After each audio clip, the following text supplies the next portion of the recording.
என்று தனியாக ஒரு சுதந்திரம் பெறப்பட்டது. 47 ஆண்டுகளில் நமது புதுச்சேரி பிரெஞ்சு ஆதிக்கத்தின் கீழ்தான் இருந்தது. அது 54ஆம் ஆண்டு சில போராட்டங்கள், சில வழிமுறைகள் காரணமாக ஆகஸ்ட் 16 என்று மறுபடி நவம்பர் 1 மாற்றி நவம்பர் 1 சுதந்திர நாளாக நடத்தப்படுகிறது. இது ஏறக்குறைய 7-8 ஆண்டுகளாக இந்த நிகழ்வு நவம்பர் 1 புதுச்சேரி சுதந்திர நாளாக நடந்து கொண்டிருக்கிறது. சிறப்பாக நேற்றைய முன்தினம் மாண்புமிகு நமது புதுச்சேரி முதலமைச்சர் அவர்கள் கொடியேற்றி காவல்துறை அணிவகுப்பு மரியாதையை ஏற்றுக்கொண்டார். அவருக்கு நமது முப்பால் இலக்கிய பேரவை வணக்கத்தையும் வாழ்த்துக்களையும் தெரிவித்துக் கொள்கிறது. இன்றைய நிகழ்ச்சியில் நமது புதுச்சேரியினுடைய விடுதலையும் மாநில தகுதிக்கான போராட்டங்களும், இப்போ நாம் புதுச்சேரிக்குன்னு பெரிய போராட்டங்களை நம்ம சந்திச்சுக்கிட்டு இருக்கிறோம். அது எல்லாருக்குமே தெரியும். மாநில அந்தஸ்துன்னு பல்வேறு அமைப்புகளும் அரசாங்கம் கூட ஒரு 17 முறை நம்ம புதுச்சேரி சட்டமன்றத்திலே மசோதா நிறைவேற்றி அங்கே ஒன்றிய அரசாங்கம் அதை பற்றி காதில் போட்டுக்கவே இல்லை. இருந்தாலும் போராட்டம் தொடர்ந்துக்கிட்டு தான் இருக்குது. நமது ஐயா தன்னூர்வை கழகம் தலைவர் சடகோபன் ஐயா அவர்கள், நான் அவரை பார்த்த ஏறக்குறைய எனக்கு ஒரு 3 ஆண்டுகளாக பரிச்சயமானவர். அது நான் இந்த தமிழ்துறைக்கு நுழைந்தே ஒரு 3-4 ஆண்டுகள் தான் ஆகுகிறது. நான் காவல்துறையில் பணி நிறைவு பெற்றேன் என்பது நீங்கள் அறிவீர்கள். அதன் பிறகுதான் உங்களுக்கு மிகவும் புதியவனாக இளையவனாக இந்த அமைப்பிலே இணைந்துள்ளேன்.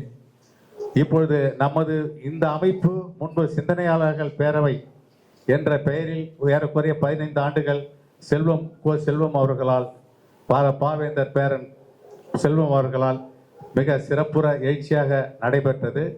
அவர் ஏறக்குறைய 130 நிகழ்வுகள் தொடர்ந்து அவர் கோயம்புத்தூரில் பணி செய்து கொண்டிருந்தால் கூட மாதத்தில் கடைசி ஞாயிற்றுக்கிழமை நிகழ்ச்சியை நடத்தி போவார் என்பது நான் அறிவேன். அவருடைய மறைவு அன்று அவருக்கு பாவேந்தருடைய நினைவகத்தில் இடம் வேண்டும். இதுதான் முக்கிய கோரிக்கையாக இருந்தது அவர் குடும்பத்தாருக்கு. ஆனால் அவருடைய அருமை தமையனார் நம்ம பாரதி அவர்கள் ஒரு தாளை எழுதி இதை கொண்டு போய் முதலமைச்சர்கிட்ட கொடுங்க, அவர் இடம் கொடுத்துருவார் அப்படின்னாரு. அவர் இவர் கொடுத்துட்டு நான் தங்கச்சியை பார்க்க போகிறேன்னு அவர் கிளம்பிட்டார். ஐயா தன்னூரிமை கழகம் சடகோபன் ஐயா அவருக்கு என்ன சொன்னாங்க, வாங்க நான் இட்டு போகிறேன். அவன் என்னங்க சொல்கிறது, முதலமைச்சர் ஒரு தாளை கொடுத்தா வாங்கிக்க வரா, சரின்னு சொல்லிடுவாரா, நாம் வாங்க நேராக சிஎம்ஐ பார்ப்போம்னு சொல்லிட்டு ஐயா தான் இட்டுன்னு போனாங்க. நாங்கள் போயிட்டு அவங்க பசங்க 2 பேரும் இட்டுக்குன்னு போயிட்டு முதலமைச்சர் முன்னாடி நின்ன உடனே அப்போ இன்னும் ஒரு அதில் முக்கியமானது என்ன, அவர் முதலமைச்சரை பார்க்க போனால் நிறைய 50-100 பேர் அவர் கூட இருந்துக்கினே இருப்பாங்க. அரியாமப்ப எம்எல்ஏ இருந்தார், அவர் பிடிச்சிக்கினே போயிட்டோம் நாங்கள் கூட உள்ளே போன உடனே. அப்போ இன்னொரு அதில் சிறப்பு என்ன கேட்டிங்கன்னா, எல்ஏடியுடைய செக்ரட்டரி அப்போ தான் பேசிட்டு அசம்பிளி விட்டு வெளியே போகல, அங்கே தான் இருக்கிறார். அவள் போயிட்டு நாங்கள் இந்த நிகழ்ச்சியை சொன்ன உடனே அப்புறம் அவரை கூப்பிட சொன்னாங்க. உடனே அவர் வெளியே வந்துட்டார். முதலமைச்சரை சொன்னார், செல்வம் எனக்கு ரொம்ப நல்லா தெரியும், அவருக்கு நம்ம கண்டிப்பாக இடம் கொடுக்கலாம், ஓகே அப்படின்ட்டாங்க. நாங்கள் அதுக்கு முன்னாடி கமிஷனர்லாம் பார்த்துட்டோம், முடியாதுன்னு சொல்லிட்டாங்க. அது அரசுடைமை, அது அரசு சொத்து, அது அங்கே போய் ஒரு தனி நபருக்கு இடம் கொடுக்க முடியாதெல்லாம் சொல்லிட்டாங்க. ஆனால் ஐயா அதுக்கு ரொம்ப முழு மூச்சா எடுத்து, அதாவது அப்படி ஒரு தண்ணி போகிறத அப்படி வழிகாட்டி விடுற மாதிரி அன்னைக்கு காட்டி விட்டு பண்ணாங்க. அதுலேருந்து அவங்க மேலே எனக்கு ஒரு பெரிய மதிப்பு மரியாதை எனக்கு உயர்ந்துருச்சு. நினைவில் கண்டிப்பாக நின்றுட்டாங்க. அதுலேருந்து நான் ஒரு கூட தொடர்ந்து வந்துட்டு இருக்கிறேன். அதே மாதிரி இந்த புதுச்சேரியுடைய வரலாற்றை பற்றி மிக சிறப்பாக பேச நான் கேட்டிருக்கிறேன். இதற்கு இன்றைய தலைப்புக்கு ஐயா தான் தகுதியானவர் என்பதை நான் அறிந்தேன். அதனால் அவர்களை அழைத்தேன். மறுப்பு சொல்லாமல் வந்துவிட்டார். அதற்கு மேல் சிகரம் வைத்தார் போல் நமது அருண்மொழி தேவன் சோழன் அவர்கள் இந்த புதுச்சேரி நம்ம தமிழ் திரைப்பட ஒளிப்பதிப்பளிவாகவும் ஆவணப்பட இயக்குநராகவும் பணியாற்றி கொண்டிருக்கிறார். புதுச்சேரியில் பல்வேறு நிகழ்ச்சிகளை படமாக எடுத்து ஆவணங்கள் தயாரித்து நல்ல ஒரு சிறப்பாக நடத்தி கொண்டிருக்கிறார். அவரையும் நம்ம இந்த நிகழ்ச்சிக்கு அறிமுகப்படுத்தி நம்முடைய இன்றைய நிகழ்ச்சியை ஆவணமாக வெளியேறதுக்கு முயற்சி எடுத்து நம்மக்கிட்ட பண்ணுறாங்க. அவங்களுக்கு அருண்மொழி சோழன் அவர்களுக்கு என்னுடைய மனமார்ந்த நன்றியை தெரிவித்துக் கொள்கிறேன். இப்பொழுது நம்முடைய சிறப்பு விருந்தாளர் ஐயா சடகோபன் அவர்கள் ஐயா மேடைக்கு வாங்க. இதுல என்ன ஒரு சிறப்புன்னா, நம்ம குரல் கருத்தரங்கம் அப்படின்னு சொல்லிட்டு ஒன்று நடத்துகிறோம். அந்த கருத்தரங்கத்தில் வந்து குரல் நெறி அப்படின்னு ஒரு 3 மாதங்களாக நடத்துகிறோம்.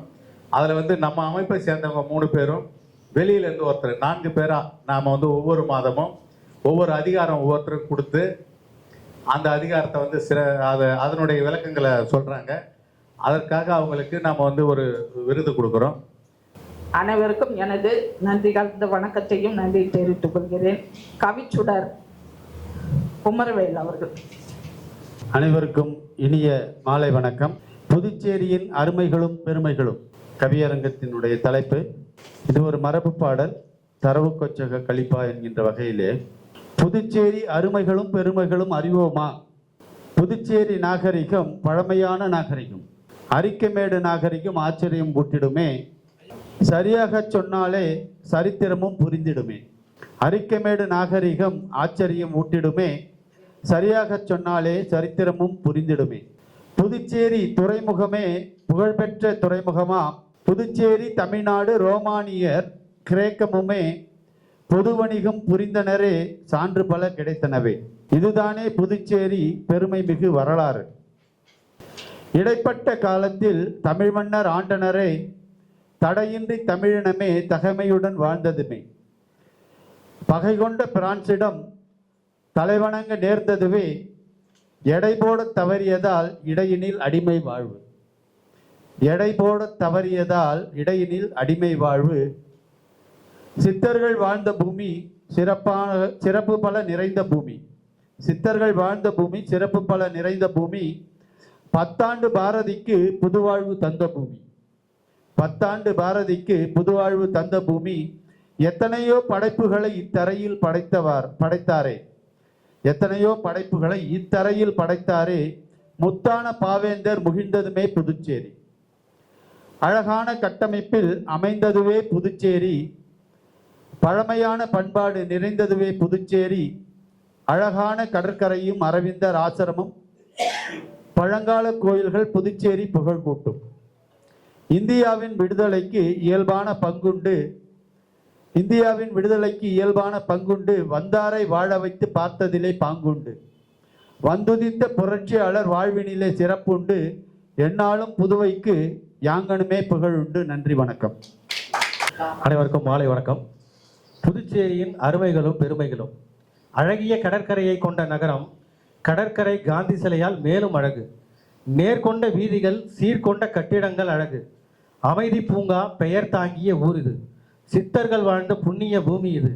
தெய்வீகமும் கொண்ட மணக்குளரை உடையது. பாரதியின் பாதம் பட்ட குயில் கூவிட்ட பூமி இது. பாரதிதாசனை தாங்கிய புலமையுடைய பூமி இது. புலவர்கள் பலர் புறப்பட்ட பூமி இது. நகரத்திற்குள்ளே அமைதி நகரத்தை கொண்டது. ஆரோவில் என்னும் சர்வதேசத்தோர் வாழும் நகரம். பலமைக்கும் வறுமையில்லா பெருமையுடைய பூமி இது. சுற்றுலா தலம் இது, பேருலா களம் இது. பெருமைகள் பல உண்டு சொல்லிக்கொண்டு போக, வந்தோர் வாழ்ந்திட இயங்கும் நகரம் இது. நன்றி.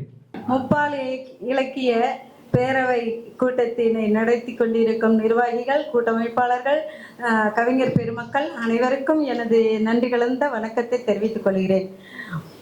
புதுச்சேரியின் புதுமைகளும் அருமைகளும். புதுமையில் பூத்தது புதுமைகளும் அருமைகளும். நித்தம் நிகழ்ச்சிகளில் நிலையற்றதும் சிற்சில. சித்தமும் சேவைகள் செய்திட்டே சிறப்பெய்தது. முத்துக்களாய் முன்னின்று முன்னேற தடையானது. நாகரிகம் நாட்டின் நாயகமாய் இழந்தது. அநாகரிகம் நாளடைவில் அநியாயங்கள் வளர்ந்தது.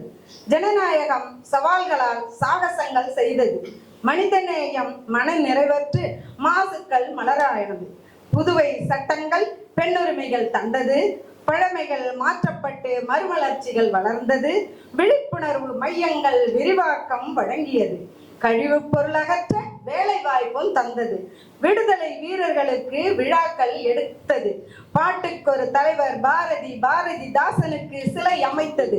விடுதலையாய் பெண்களுக்கு கல்லூரிகளுக்கு கணித்தது.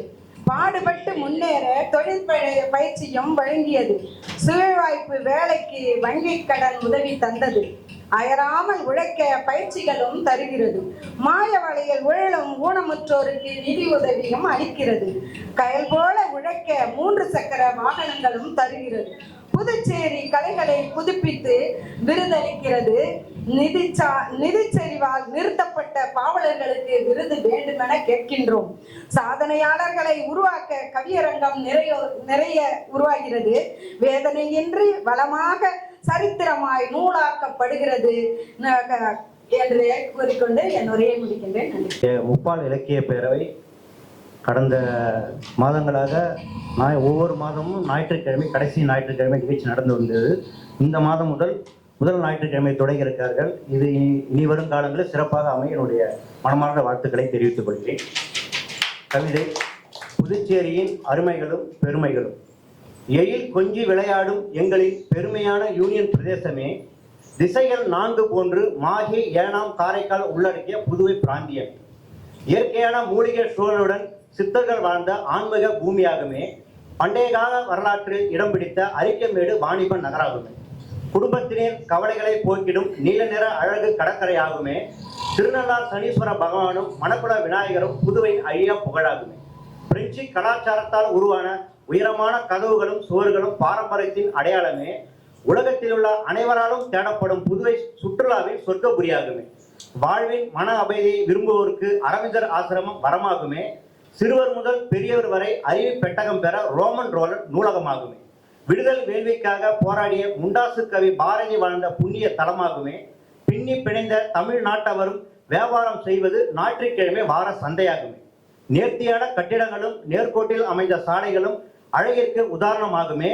பாரதி மீதும் தமிழ் மீதும் தீரா காதல் கொண்ட பாரதிதாசன் பூத்த மண்ணாகுமே. துறைமுக கலங்கரை விளக்கமும் காந்தி சிலையும் புதுவைக்கு அமுத களஞ்சியாகுமே. அயல் நாட்டவர்கள் பெரிதும் விரும்பும் பகுதியாக புதுச்சேரி இருப்பது நமக்கு பெருமையாகுமே. நன்றி, வணக்கம். இனிய மாலை வணக்கம். நம்முடைய முப்பால் பேரியக்க தலைவர் தமிழறிஞர் ஐயா அவர்களுக்கும் மற்றும் குழுமி இருக்கின்ற அனைத்து பெருமக்களுக்கும் என்னுடைய மாலை வணக்கம். புதுச்சேரியின் அருமைகளும் பெருமைகளும். சித்தர்கள் வாழும் புனிதமன் புதுச்சேரி, புகழ்பெற்ற வரலாற்று சிறப்புமிக்க ஆலயங்கள் நிறைந்தது புதுச்சேரி. வெள்ளியூர் திருக்காமேஸ்வரர் கோவில் 2000 ஆண்டுகள் பழமை வாய்ந்தது. வெளியூர் மாதா திருத்தலம் உலக புகழ் கொண்டது. புதுச்சேரி மாநிலத்தை ஆளும் முதலமைச்சரும் எளிமையானவராக சித்தராகவே காட்சியளிக்கின்றார். தரம் வாய்ந்த கல்விக்கூடங்கள், கல்லூரிகள் நிறைந்தது புதுச்சேரி. வாசிப்போர்களுடைய அற்புதமான நூலகங்கள் உள்ளது. சாலைகளின் கட்டமைப்பு மிகவும் நேர்த்தியானது. அரவிந்தர் ஆசிரமம், அன்னை சமாதியில் வெளிநாட்டினரும் வந்து அமைதி பெறுகின்றனர். சுதந்திரத்திற்கு முன் இந்தியாவின் ஆங்கிலேய ஆட்சி, புதுவையில் பிரெஞ்சு ஆட்சி. அருகாமையில் உள்ள கடலூர் தமிழ்நாட்டின் தன்னகரமாக விளங்கும் வாய்ப்பினை இழந்தது. தலைநகர் சென்னைக்கு மாறியது. புதுவை பல்கலைக்கழகம் இந்த மாநிலத்துக்கு கிடைத்த மிகப்பெரிய வரப்பிரசாதம். புதுவை கடலூர் கத்தோலிக்க கிறிஸ்தவர்களுக்கு புதுச்சேரி மறை மாவட்டமாக விளங்குகிறது. புதுச்சேரியில் பிரெஞ்சு ஆதிக்கம் விலகினாலும் மக்கள் பிரெஞ்சு கலாச்சாரத்தை இன்னும் விடவில்லை. புதுச்சேரியில் அனைத்து மதத்தினரும் ஒற்றுமை வாழ்வது போற்றக்கூடிய ஒரு மாண்பு. சுற்றுலாவுக்கு மிகவும் பெயர் பெற்ற இடம் புதுவை. வெளிநாட்டினரும் மற்ற மாநில மக்களும் விடுமுறையை கழிக்க புதுவைக்கு வருகின்றனர். உலகத்தரம் வாய்ந்த ஜிப்மர் மருத்துவமனை, இங்கு இருக்கின்ற தலைவர்கள் சிலைகள், புலவருடைய சிலைகள் அனைவரது கவனத்தை ஈர்த்த ஒன்று. புதுச்சேரி நடைபெறும் கம்பன் விழா உலக புகழ் பெற்றது. சிறிய மாநிலமாக இருந்தாலும் இந்தியாவுடைய திடமாக விளைவீசுகிறது. நன்றி. ஈன்றெடுத்த தமிழன்னைக்கும் என்னை தத்தெடுத்த தமிழன்னைக்கும் தலைமை தாங்கியிருக்கும் சான்றோர் பெருமக்களுக்கும் வருகை புரிந்திருக்கும் கவிஞர் பெருமக்களுக்கும் எனது முதற்கண் வணக்கத்தை தெரிவித்துக் கொள்கிறேன். புதுச்சேரியினும் அருமைகளும் பெருமைகளும். எழில் நிறைந்த ஓவியமாய் எல்லோரும் போற்றும் வகையில் எழுந்த புது நகரமே எழில் கொஞ்சும் புதுச்சேரி. என்ன இல்லை இந்த திருநகரில், ஏன் ஓடுகின்றாய் வெறு நகரில்? எண்ணிலடங்கா படைப்புகள் எழுந்ததே இப்புண்ணிய பூமியில். புது மணலாயிருந்த இப்புதுச்சேரி புதிய வரவால் புத்தொளி பெற்றதே. புகழுக்கு இங்கு பஞ்சமா, பூரிக்குதே உடல் கொஞ்சமா. புதுச்சேரி என்றால் பகட்டு பசங்க பாட்டினிலே நினைவில் கொண்டு வராங்க. பாரதியை பாட வைத்து பாவேந்தரை தோற்றுவித்து பாவலர் பரம்பரையே உருவாக்கி பழந்தமிழுக்கு சொந்தமடா இப்புதுச்சேரி. ஆன்மீகம் மட்டுமல்ல இந்நகரில், அருந்தமிழ் வளர்ச்சி மட்டுமல்ல, அறிந்தவற்றை மார்நிமிர்த்தி சொல்லும் அறிஞர்களும் சொல்லாளர்களும் வாழும் இப்பூமி. கண்கள் இரண்டும் போதாது இப்புகழ் பாட, கால்கள் இரண்டும் போதாது சுற்றி பார்க்க, வாய் ஒன்று போதாது புகழ் பாட, வாய்ப்பே இல்லை இந்நகரை இகழ்ந்து கூற. அருமை தமிழர் நாகரிகம் அரிக்கமேடு, ஆசை கொஞ்சும் அழகிய இடங்கள், ஆரோவில்லோ அயலார் வெளிப்பாடு, அன்னை தமிழ்த்தாய் வாழ்த்தோ தமிழன் வெளிக்கூடு. புதுச்சேரிக்குள்ளே காரை மாஹே ஏனம், புது புது புதுமைகள் இவற்றுக்குள்ளே, புத்தொளி வீசும் காந்தி சிலை தொடங்கி புகழ் பரவும் புதுச்சேரி இப்பூமியிலே. நன்றி, வணக்கம். நாற்சங்கம் எடுத்து வைத்த தமிழே, என் நாவினில் இருக்கும் நச்சுவை பழமே, மத்தாப்பாய் ஒழிக்கின்ற மணக்கும் எங்கள் வந்த தமிழே, மாற்றமேற்கும் மகாராணியே, உன்னை மண்டியிட்டு வணங்குகிறேன். புதுச்சேரியின் அருமைகளும் பெருமைகளும். புதுவையின் பெருமை ஒன்றல்ல இரண்டல்ல சொல்லி அடங்காய். முதலில் அரியாங்குப்பம் மாற்றங்கரையில் அமைந்துள்ள அரிக்கமேடு வரலாறு. இதை டிஜிட்டலில் கொண்டு வர வேண்டும் என்று தமிழ் மாநாடு நடத்தி எல்லா நாடுகளுக்கும் கொண்டு செல்ல வேண்டும் என்று மாண்புமிகு மக்கள் முதல்வர் என்ஆர் அவர்கள் ஏற்பாடு செய்து கொண்டிருக்கிறார். பிரான்ஸ் நாட்டில் மியூசியத்தில் அரிக்கமேடு தொல்பொருள் கண்காட்சி வைக்கப்பட்டிருக்கிறது. இது வரலாற்று போற்றும் பெருமை அல்லவா? மின்தடையின்றி, தண்ணீர் பஞ்சமின்றி பாண்டிச்சேரியில் வாழ்வதற்கு நாம் பாக்கியம் செய்திருக்க வேண்டும். சிறிய மாநிலமாக இருந்தாலும் புகழ்பெற்ற வரலாறு மிக்க ஆன்மீக பூமி இது. அரவிந்தர், வள்ளலார், பாரதியார், பாரதிதாஸ், பல கவிஞர்கள், கலைஞர்கள், கலை இலக்கியவாதிகள் நிறைந்த பெருமை மிக்க ஊர். அது மட்டுமல்ல, குழந்தைகள் பூங்காவை சுற்றி பார்க்க தொடர்வண்டி வசதி உண்டு. அரவிந்தர், அன்னை அம்மா ஆசிரமம், இந்து கோவில்கள், சீனிவாச பெருமாள் கோவில், வரதராச பெருமாள், சிவன் கோயில், மணக்குள விநாயகர், மாதா கோவில், அல்லாஹ் மசூதிகள், சுற்றுலா பயணிகள் கண்டு களிக்க ஆன்மீக அடையாளம் அல்லவா இது? கவலை மறக்கும் பீச் சாலை, காந்தி சிலை, பாண்டி மெரினா பீச், ராம் பீச், கடற்கரை நகரம், பாரதி பூங்கா, ஆயி மண்டபம், அருங்காட்சியகம், பசுமை குடில், அழகிய மலர்கள், பசுமை கொடிகள், பூத்து குழங்கும் தாவரங்கள், விண்ணை தொடும் மரங்கள். இன்று ஞாயிற்றுக்கிழமை கடை எல்லா பொருள்களும் குறைந்த விலையில் விற்கப்படும். Lighthouse, rock beach, French போர் நினைவு சின்னம், படகு சவாரி, ஆரோவில் பீச், ஆரோவில் கடற்கரை, ஆரோவில் சமூகத்தின் இதயம், அமைதியான வாழ்க்கை. புதுச்சேரியின் பெருமை அருமை கடற்கரை நகரமாகும். நமது வரலாறே நமது அடையாளம். எனக்கு பேச வாய்ப்பளித்த ஐயா அவர்களுக்கு. பிரெஞ்சுக்காரர் ஆண்ட பூமி, நேர்த்தியான சாலைகள் கொண்ட பூமி, சித்தர்கள் வாழ்ந்த புண்ணிய பூமி, சிறப்பு மிக்க மகான்கள் வாழ்ந்த பூமி, பாரதிதாசன் படைத்த பூமி, பாரதியாருக்கு அடைக்கலம் கொடுத்த பூமி, வசதிகள் நிறைந்த பூமி, புது புது கலைஞர்களை உருவாக்கும் பூமி, புதினங்கள் பல படைக்கும் பூமி, எழுத்தாளர் நிறைந்த பூமி, கலையை உருவாக்கும் உன்னத பூமி, பல கட்சிகளையும் கண்ட பூமி, ஏழ்மையை ஒழிக்கும் பூமி, எளியோரையும் வாழ வைக்கும் பூமி, அமைதி நிறைந்த பூமி, அயலோரையும் அதிகாரமாக வாழ வைக்கும் வசந்த பூமி, இளைய தலைமுறையை இதயமாக காக்கும் பூமி, நெற்களஞ்சியம் பாகூரை கொண்ட பூமி, பசித்தோரை புசிக்க வைக்கும் பூமி, கல்வியால் உயர்ந்த பூமி, பாண்டிச்சேரியாக பிறந்து புதுச்சேரியாக புகழோடு வாழும் பூமி. வாய்ப்புக்கு நன்றி கூறி விடைபெறுகிறேன். நன்றி. பாரத நாட்டை பண்பாட்டின் வீட்டை சேர்ந்து வணங்கிய ஆடு,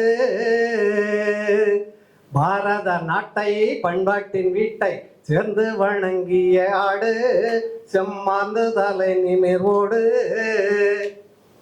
நீரதன் புதல்வராகினதாலே நேசத்தின் ஒன்றினை போடு இந்த தேசத்தின் மாண்பினை பாடு. ஆயக்கலைகள் 60 நன்கான அத்தனையும் இங்கு சூழும்.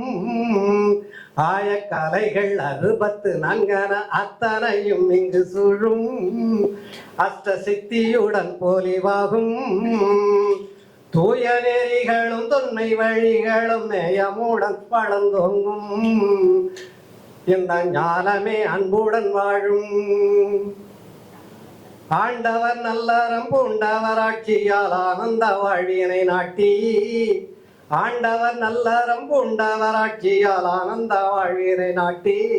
பெரும் அல்லலா மொழியினை ஓட்டி மீண்டுயர் வாகினோம் எண்மையும் தாங்கினோம் தோண்டும் அருள் நெறி காட்டி.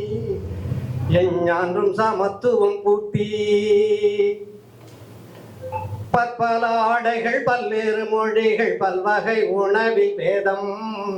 பற்பல ஆடைகள் பல்வேறு மொழிகள் பல்வகை உணவில் பேதம். ஆயின் பாசத்தில் இல்லையே சேதம்.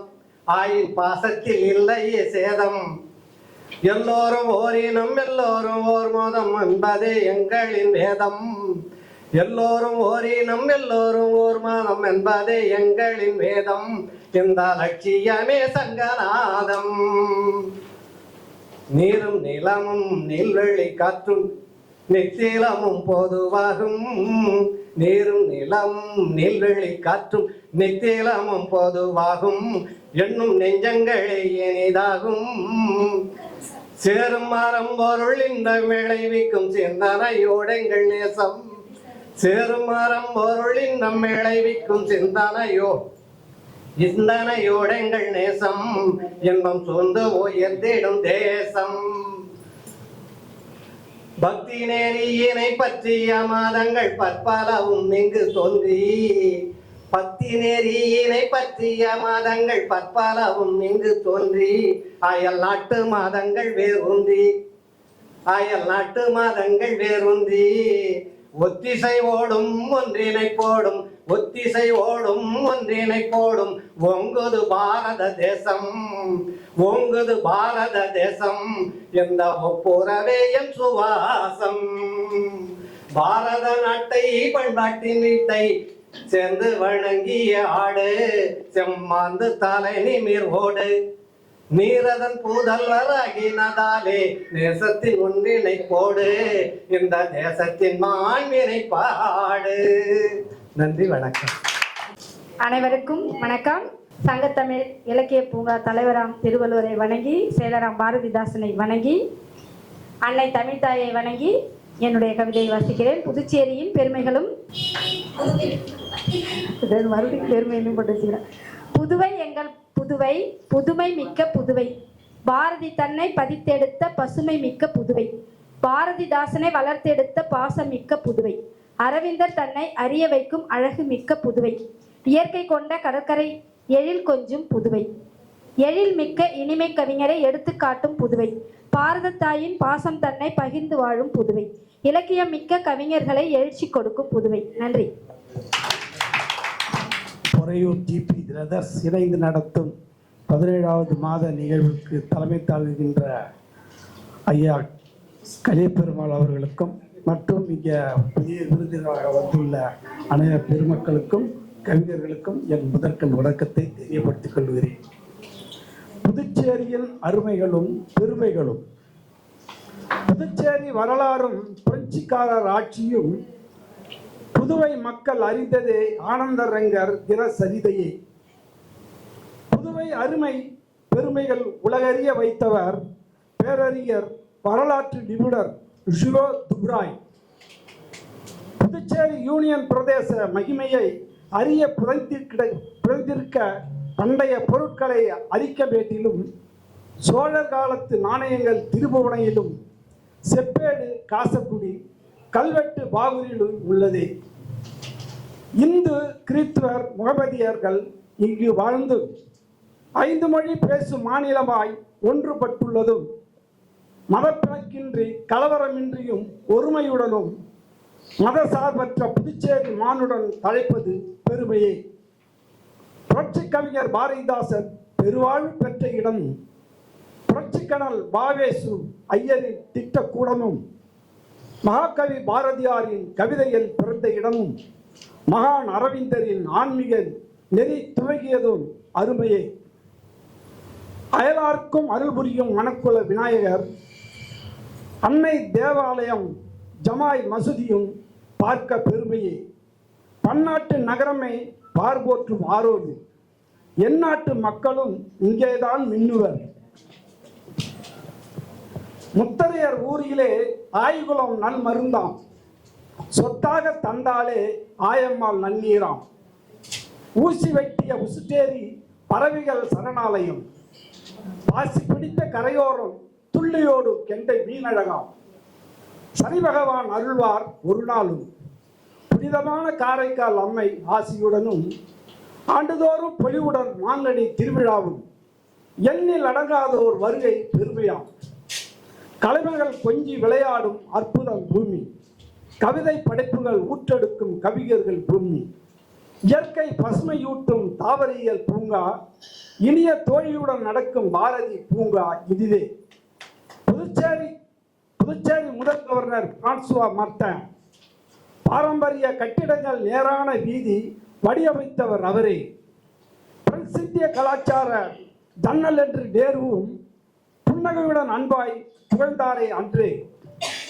கண்டாரை கவரும் ஆளுநர் மண்டபம், கண்டவரை காதலிக்க உதவும் ஆயும் மண்டபம், மீண்டும் உறங்காத சிம்மாசனம் தாயின் கருவறை, மீண்டும் உறக வைக்கும் அரியாசனம் புதுவை கடற்கரை, வளரட்டும் புதுச்சேரியின் அருமை பெருமைகள். நன்றி, வணக்கம். எழுத்தறிவித்தவன் இறைவனாவான். அறிவையும் நல்லொழுக்க பண்பையும் போதிக்கும் ஆசிரியர் பெருமக்கள் அனைவரையும் வணங்குகின்றேன். முப்பால் இலக்கிய கலையின் குரல். ஈன்ற பொழுதின் பெருதோக்கும் தன் மகனை சான்றோன் என கேட்ட தாய், என்னை ஈன்ற தாய் தந்தைக்கும் நம்மை இணைத்த தாய் தமிழுக்கும் மற்றும் முப்பால் இலக்கிய பேரவை அரங்கத்தில் இணைந்திருக்கும் தலைமைக்கும் கவி பெருமக்கள் அனைவருக்கும் எனது வணக்கத்தை தெரிவித்துக் கொண்ட எல்லோருக்கும் எல்லாம் என்ற தீர்க்க சிந்தனையில் தலைப்பு புதுச்சேரியின் அருமைகளும் பெருமைகளும். கவின்மிகு புதுமைகள் நிறைந்திடும், புதுவை எங்கும் தமிழ் மனம் வீசிடும், திறன்மிகு கவி சிந்தனை சிறந்திடும், பாவேந்தர் தமிழ் கவி புகழ் போற்றி பாடிடும், விடுதலை எழுச்சி தீயனும் புரட்சி தேசிய கவி பாரதி பெருமை பேசிடும், புதுவையின் பண்பட்ட நாகரிக வளர்ச்சியே உலகளாவி சிறந்து விளங்கிடும். பிரெஞ்சு ஆதிக்கம் இந்திய தேசத்தில் புதுவை தனித்துவ பெருமை கொண்டது. டச்சுக்காரர்கள் வர்த்தக வருகையால் புதுவை புதிய வளர்ச்சி கண்டது. மீண்டும் பிரெஞ்சு ஆட்சி அமைந்து கட்டடக்கலை சிறப்பு அடைந்தது. நவம்பர் 1 அதிகாரப்பூர்வ ஆட்சி பெற்றது. தன்னிலை பொறுப்பில் தன்னாட்சி பெற்றது. புதுவை எங்கும் அழகுமிக்க சோலைகள், உலகளவில் திறன்மிக்க வரைபட சாலைகள், புலமை எங்கும் சிறந்து விளங்கிடும், தமிழ் அறிஞர் எங்கும் படையென திரளும், இயற்கை மாறாமல் செந்தமிழை புகழ்ந்து புதுவை எங்கும் குயில்கள் பாடி பறந்திடும், வல்லமையாளர்கள் அழகுற வெங்கல சிலைகள் வழித்தடம் காட்டி வண்ணமெங்கும் மின்னி நிற்கும். நன்றி. எல்லோருக்கும் எல்லாம் உழைப்பே உயர்வு தரும். வாழ்க தமிழ், வளர்க தமிழ், தமிழர் புகழ். வாய்ப்புக்கு நன்றி பாராட்டி இடம் சார்கின்றேன். நன்றி. அனைவருக்கும் என் முதற்கண் வணக்கம். அலையாய் முத்தமிடும் மண்கரையில் பிறந்தேன் நான். நான் மண்வாசம் என் உயிர் தளம்தான். புதுச்சேரியின் பெயர் சொன்னாலே பெருமை பெறுகிறது. உன் காற்று தொட்டாலே உள்ளம் விழுகிறது.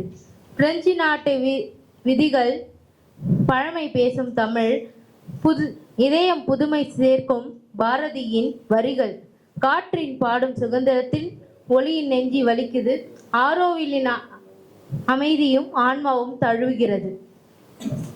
அருள் அன்னை நிழலில் நம்பிக்கையாய் மலரும் கோவில் மணி ஒலிக்கிறது, மனதை நிம்மதி ஊட்டுகிறது. கடல் அலையை ஒளியாய் வாழ்க்கையில் பாடம் சொல்லும், கலாச்சாரம் கலையில் கல்வியில் என நிகழும். பூச்சேரி தமிழ்நாட்டின் பெற்ற பொற்கானல்.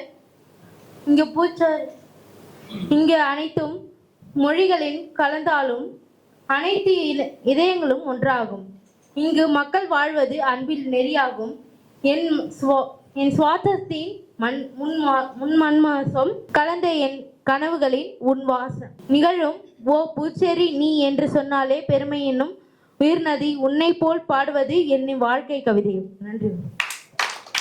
சிறப்பேனும் செல்வமும் ஏனும் அறத்தீனுங்கு ஆக்கம் எவனோ உயிர்க்கு அறம் சிறந்த புகழையும் பொருளையும் தரும்.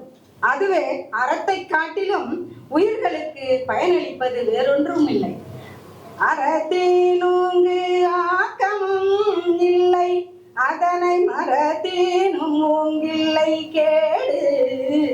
தர்மம் செய்வதை விட ஒருவருக்கு ஆக்கம் தருவது வேறொன்றும் இல்லை. அது அந்த தர்மத்தை மறக்க கூடாது. கொள்ளும் வகையான் அறவினை ஓவாதே செல்லும் வாயெல்லாம் செயல். அறச்செயலை முடிந்த வரையில் நம்மால் முடிந்த வரையில் செய்ய வேண்டும். வாய்ப்பு கிடைக்கும் போதெல்லாம் செய்த வேண்டும் என்று கூறுகிறார். கவிதை வாசித்த சக நண்பர்களுக்கும் என் அன்பான வணக்கத்தை தெரிவித்துக் கொள்கிறேன். அதாவது இல்லறம் வாழ்க்கையை பற்றி எனக்கு பேச வாய்ப்பு கொடுத்துருக்குறாங்க. இது உண்மையிலே ஒரு அரியதொரு வாய்ப்பு எனக்கு. ஏன்னா எப்பயுமே பார்த்தீங்கன்னா நம்ம குடும்பம் இந்த குடும்பத்தில் இருக்கிறவங்க ஒவ்வொருத்தவங்களும் தன்னுடைய திறமைகளை வெளிப்படுத்துறதுக்கான ஒரு வாய்ப்பாக இருந்தால் தான் ஒரு அமைப்பு அருமையான அமைப்பாக இருக்கும். அந்த ஒரு வகையில் ஐயா நமக்கு இந்த வாய்ப்பை கொடுத்துருக்கிறாரு. மிக்க நன்றி. அதாவது ஒரு குடும்பத்துக்கு தலைவன் சொல்லிட்டு ஒருத்தவங்களை நிர்ணயிச்சிருக்கிறாங்க. ஏன்னு கேட்டால் எதுலையுமே தலைவன் சொல்லிட்டு ஒருத்தவங்களை வச்சாதான் அந்த இயக்கம் நல்லா இருக்கும். ஏன்னா 10 பேரும் சேர்ந்து 10 பேரும் தலைமை எடுத்தா அந்த இயக்கம் நல்லா இருக்காது. அது போலதான் குடும்பமும். ஒரு குடும்பத்துல தலைவன் ஒருத்தவங்க இருக்கணும், அப்ப தலைவி ஒருத்தவங்க இருக்கலாம். அப்படி இருந்தாதான் அந்த குடும்பம் நல்ல ஒரு சீரான அருமையான ஒரு குடும்பத்தை கொண்டு வர முடியும்ன்றத அக்காலத்துல பாத்தீங்கன்னாக்கா ஆண்களை முக்கியத்துவப்படுத்தி தலைப்புதான் ஐயா சொல்லிட்டு இருக்கிறேன். நம்ம பேசிட்டு இருக்கிறோம். அப்ப அது அதாவது பாத்தீங்கன்னா அந்த தலைமை பொறுப்பை அந்த காலத்துல ஆண்களுக்கு கொடுத்தாங்க. அதை தான் நம்ம தலைமைத்துவம் சொல்லியிருக்கிறோம். அது மாதிரி பாத்தீங்கன்னா இல்வாழ்க்கையில இல்வாழ்வான் இயல்புடைய மூவருக்கும் நல்லாற்றின் என்ற துணை. அதாவது இல்வாழ்வான் ஒரு குடும்பத்துல இருக்கிற தலைவன் தாய் தந்தையை பார்க்கணும், தன்னுடைய கூட இருக்கிற மனைவியை இல்ல மனைவி தன் கணவனை பார்க்கணும், மறுபடியும் பார்த்தா பிள்ளைகளை பார்க்கணும். அதுதான் அந்த குடும்பத்துல இருக்கிற மூவரை காப்பாற்றுறதுன்னு சொல்லிட்டு வள்ளுவர் சொல்லியிருக்கிறாரு. அதுக்கப்புறம் பாத்தீங்கன்னாக்கா துறந்தார்க்கும் துவாதவருக்கும் இறந்தார்க்கும் இல்வாழ்வான் என்பான் துணை. அப்ப பாத்தீங்கன்னாக்கா துறந்தார் அந்த 3 பேரை மட்டும் காக்கிறவங்க இல்வாழ்க்கை செய்யறவங்க இல்லை அப்படின்றதையும் சொல்றாரு. துறந்தார்னா துறவிகள், அதாவது தன் பற்றை எல்லாம் விட்டுட்டு குடும்பத்தை விட்டுட்டு சொத்து சுகம் எல்லாத்தையும் விட்டுட்டு போறாங்கன்னா அவங்க மிக மிக மகிழ்ச்சியான சந்தோஷமான இன்பமான வாழ்க்கையில இருப்பாங்களாம். அப்படி ஒரு மனசுல அவ்வளவு ஒரு சந்தோஷமா இருப்பாங்களாம். அதை விட அவங்கள காப்பாத்துற ஒரு இல்வாழ்க்கையில இருக்கிறவங்களுக்கு அதை விட பெருமை தரக்கூடிய இன்பம் தரக்கூடிய சந்தோஷம் அவங்களுக்கு கிடைக்கும்னு சொல்லிட்டு வள்ளுவர் சொல்றாரு. புரிதலுக்காக எனக்கு அளிக்கப்பட்டுள்ள தலைப்பு எதுன்னு பாத்தீங்கன்னா மக்கட்பேறு. 2 அடிக்குள்ள உலகத்தையே அளந்த வள்ளுவர் 7வது அதிகாரத்துல மக்கள் பேரு பத்தி சொல்றாரு. மக்கள் பேருல அவர் என்னென்னலாம் சொல்றாரு அப்படின்றத மட்டும் நான் உங்களுக்கு ஷார்ட்டா சொல்லிடுறேன். முதல் இரண்டு குறள்ல அவர் என்ன சொல்றாருன்னா, ஒரு குழந்தை நம்மளுக்கு எப்படி ரொம்ப தேவைப்படுது அப்படின்றத சொல்றாரு. அந்த குழந்தை நமக்கு எப்படிப்பட்டது, இருக்கிற எல்லா செல்வத்திலுமே ரொம்ப சிறந்த செல்வம், சிறந்ததா எது நம்ம பெறணும் அப்படின்னா குழந்தையதான் நம்ம பெறணும் அப்படின்னு சொல்றாரு. முன்னாடி அம்மா சொல்லிட்டு போனாங்க இல்வாழ்க்கை அப்படின்ட்டு. அந்த இல்வாழ்க்கையோட தொடர்ச்சி எது முதல்ல ஆரம்பிக்குது அப்படின்னு பாத்தீங்கன்னா ஒரு குழந்தைய நம்ம பெறதுதான் அப்படின்றத சொல்றாங்க. அந்த ஃபர்ஸ்ட் குறள் என்ன சொல்றாங்கன்னா, பெருமவற்றுள் யாமறிவது இல்லை அறிவறந்த மக்கட்பேறு அல்ல பிற. இந்த குறள்ல வள்ளுவர் என்ன சொல்றாங்கன்னா, அவருக்கு தெரிந்த எல்லா செல்வங்கள்லையுமே ரொம்ப சிறந்த செல்வம் எது அப்படின்னா மக்கள் செல்வம் அப்படின்றத சொல்றாரு. அதுக்கப்புறம் அதை தொடர்ந்து என்ன சொல்ல வர்றாருன்னா, எழுப்பிறப்பும் தீயவை தீண்டா பழிப்பிறங்கா பண்புடை மக்கள் பெரிய. இந்த 7 பிறவியிலும் நமக்கு ஒரு துன்பமும் வரக்கூடாது அப்படின்னா ஒரு பழியும் இல்லாம பண்புடைய மக்களை பெறணும் அப்படின்றாரு. அப்படி நீங்க அந்த மக்களை பெறணும் அப்படின்றதுக்கு விடை சொல்றாருல்ல, அதுக்கு அடுத்த குறள்ல அதுக்கான கேள்வியும் அவர் வைக்கிறாரு. என்ன அப்படின்னா, அப்படி நீ அப்படிப்பட்ட மக்களை பெறணும் அப்படின்னா அது வந்து நீ முன்னாடி நீ செஞ்சிருக்க நல்ல வினையால தான் நீ பெறுவ. நீ நல்ல வினை செஞ்சனா 7 பிறவியிலும் நீ 7 பிறவியிலும் நீ தீவினை இல்லாம இருக்கணும்னா நீ முன்னாடி ஜென்மத்துல நல்லது செஞ்சிருக்கணும். அப்படி செஞ்சா மட்டும்தான் உனக்கு வந்து நல்ல குழந்தை பிறக்கும் அப்படின்றத அடுத்த குறள்ல அவரு இதோட தொடர்ச்சியாவே சொல்லிட்டு வர. வாழ்க்கை துணை நலம், அது வாழ்க்கை துணையை கூட சொல்ல, வாழ்க்கை துணை நலன் கொடுத்துருக்காரு பாருங்க. அதுதான் அந்த வள்ளுவர். அவருடைய மனைவி வாசுகி கிட்ட எந்த அளவுக்கு வாழ்க்கையை வாழ்ந்தாரோ அதை தான் அவர் தொகுத்து இந்த இதில் கொடுத்துருக்காரு. மனத்தக்க மாண்புடையால் ஆகி கற்கொண்டால் வடத்தக்கால் வாழ்க்கை துணை. அதாவது அவருடைய கணவருடைய அவருடைய வரவுக்கேற்ற சம்பளம் என்ன அவருக்கு வரவுக்கேற்ற வருதோ அதுக்கேற்ற மாதிரி செலவு பண்ணுறதான் ஒரு சிறப்பான துணைவியாளர்னு சொல்லிட்டு சொல்கிறாங்க. ஆனால் இது வரைக்கும் இப்போ நடைமுறையில் யாருமே பண்ணுறதில்ல. ஏன்னா நீங்கள் என்ன தான் சம்பாதிச்சுட்டு வரீங்க அப்படின்னு தான் கேட்குறாங்க. எவ்வளோ வாங்கினாலும் பத்தாலன்றாங்க. ஆனால் அவர் அப்படியே அது தொகுத்து கொடுக்குது. அந்த அளவுக்கு வளர துணைவியா சிறந்த துணைவியான்னு சொல்கிறாரு. மனைமாட்சி இல்லாள்கள் இல்லாயின் வாழ்க்கை எனமாட்சி தாயினும். அவருடைய மனைவி வந்து அவருடைய கணவருக்கு வந்து ரொம்ப அன்பு மிகுதியாக இருக்கும். அவர் வேலையை விட்டு வந்தாங்களோ எங்க எப்படி இருக்கீங்க, வேலை எப்படி இருந்தது, கஷ்டமா இருந்தா சிரமமா இருந்தா, என்ன சாப்பிட்றீங்க அப்படின்னு கேட்கறது இல்லை. வந்த உடனே என்ன பணம் சம்பாதிச்சுட்டு வந்தீங்க, என்ன கொண்டு வந்தீங்க அப்படின்னு கேட்குற பணம் இருந்தாங்கன்னா எவ்வளோ பெரிய செல்வமாக இருந்தாலும் அவங்களுடைய வாழ்க்கை நல்லா இருக்கு. சில பேர் சொல்லுவாங்க, என்னுடைய கணவரா இவர்கிட்ட வாழ்க்கை வந்து என்னங்க சம்பாதிச்சேன், என்ன எனக்கு செஞ்சுட்டாரு, ஏன்னா இன்னும் நகைமணி வாங்கி கொடுத்தாருன்ற குறை சொல்ற பெண்கள் தான் இருக்கிறாங்க. அது இல்லாமல் இருந்தால் அந்த வாழ்க்கை நல்லா இருக்குன்னு அது திருக்குறளை சொல்றாரு. முப்பால் இலக்கிய பேரவையும் பொறையூர் ஜிபி லெதர்ஸ் நிறுவனமும் இணைந்து நடத்துகின்ற 17வது மாத நிகழ்ச்சி. இந்த நிகழ்ச்சியில் கலந்து கொண்டு சிறப்பித்திருக்கின்ற அறிஞர் பெருமக்களே, இந்த நிறுவனத்தினுடைய நிர்வாகிகளே, என்னுடைய நண்பர் கலியபெருமாள் என்கிற கலியபெருமாள் ஆகிய கவியுகன் அவர்களுக்கும், இங்கே வந்திருக்கின்ற எனக்கு முன்னாலே பேசி அமர்ந்திருக்கின்ற அனைவருக்கும் என்னுடைய அமைப்பாகிய புதுச்சேரி தன்னுரிமை கழகத்தின் சார்பில் நன்றி கலந்த வணக்கத்தினை தெரிவித்துக் கொள்கிறேன். முப்பால் இலக்கிய பேரவை என்ற நிறுவனத்துக்கு ஏற்ப இங்கே இந்த நிகழ்ச்சியை நடத்தி மிக சிறந்த ஒரு நிகழ்ச்சியாக இதை அமைத்ததற்கு அவர்களுக்கு நான் முதற்கண் நன்றியை தெரிவித்துக் கொள்கிறேன். நான் கூட இந்த முப்பால் இலக்கிய பேரவையிலே திருக்குறளை ஒரு கருத்தரங்கமாக இங்கே நடத்தியது மிக சிறப்புக்குரிய ஒன்றாக இருக்கின்றது. இங்கே பேசியவர்கள் அனைவருமே பொருள் உணர்ந்து மிகவும் சிறப்பாக பேசினார்கள். இதற்கு முன்னதாக பாவலர்கள் அது தகுந்த மாதிரி நன்றாக பாக்களை வடித்து கொடுத்திருக்கிறார்கள். முப்பால் இந்த திருக்குறளினுடைய முப்பாலை பற்றிய வாழ்க்கைக்கு பயனுள்ள குறள்களை எடுத்து கூறி மிக நல்ல விளக்கத்தையும் சேர்த்து சொற்பொழிவு செய்திருப்பது மிக அருமை. நான் கூட தோழியார் கயல்வழி அவர்கள் பேசுகின்ற பொழுது என்ன இவ்வளவு அருமையாக பேசுகிறாரு, இவர் ஒரு கருத்தரங்குக்கு இணையாக இங்கே சொற்பொழிவு பேசுகின்றாரு என்று நான் எண்ணினேன். அதற்கு பிறகுதான் அவர் ஒரு பேராசிரியர் என்பதை நண்பர் சொன்ன பிறகுதான் புரிந்து கொண்டேன். நல்ல மிக ஆய்வு. ஏன் என்று சொன்னால் இன்றைக்கு திருக்குறளுக்கு ஆபத்து ஏற்பட்டிருக்கிறது. தமிழருடைய நாகரிகத்தை உலகம் முழுவதும் இன்றைக்கு பாராட்டுகிறார்கள் என்று சொன்னால் திருக்குறள் நமக்கு ஒரு அடையாளமாக இருப்பதால் தான். 2500 ஆண்டுகளுக்கு முன்னாலே நம்முடைய நாகரிகத்தை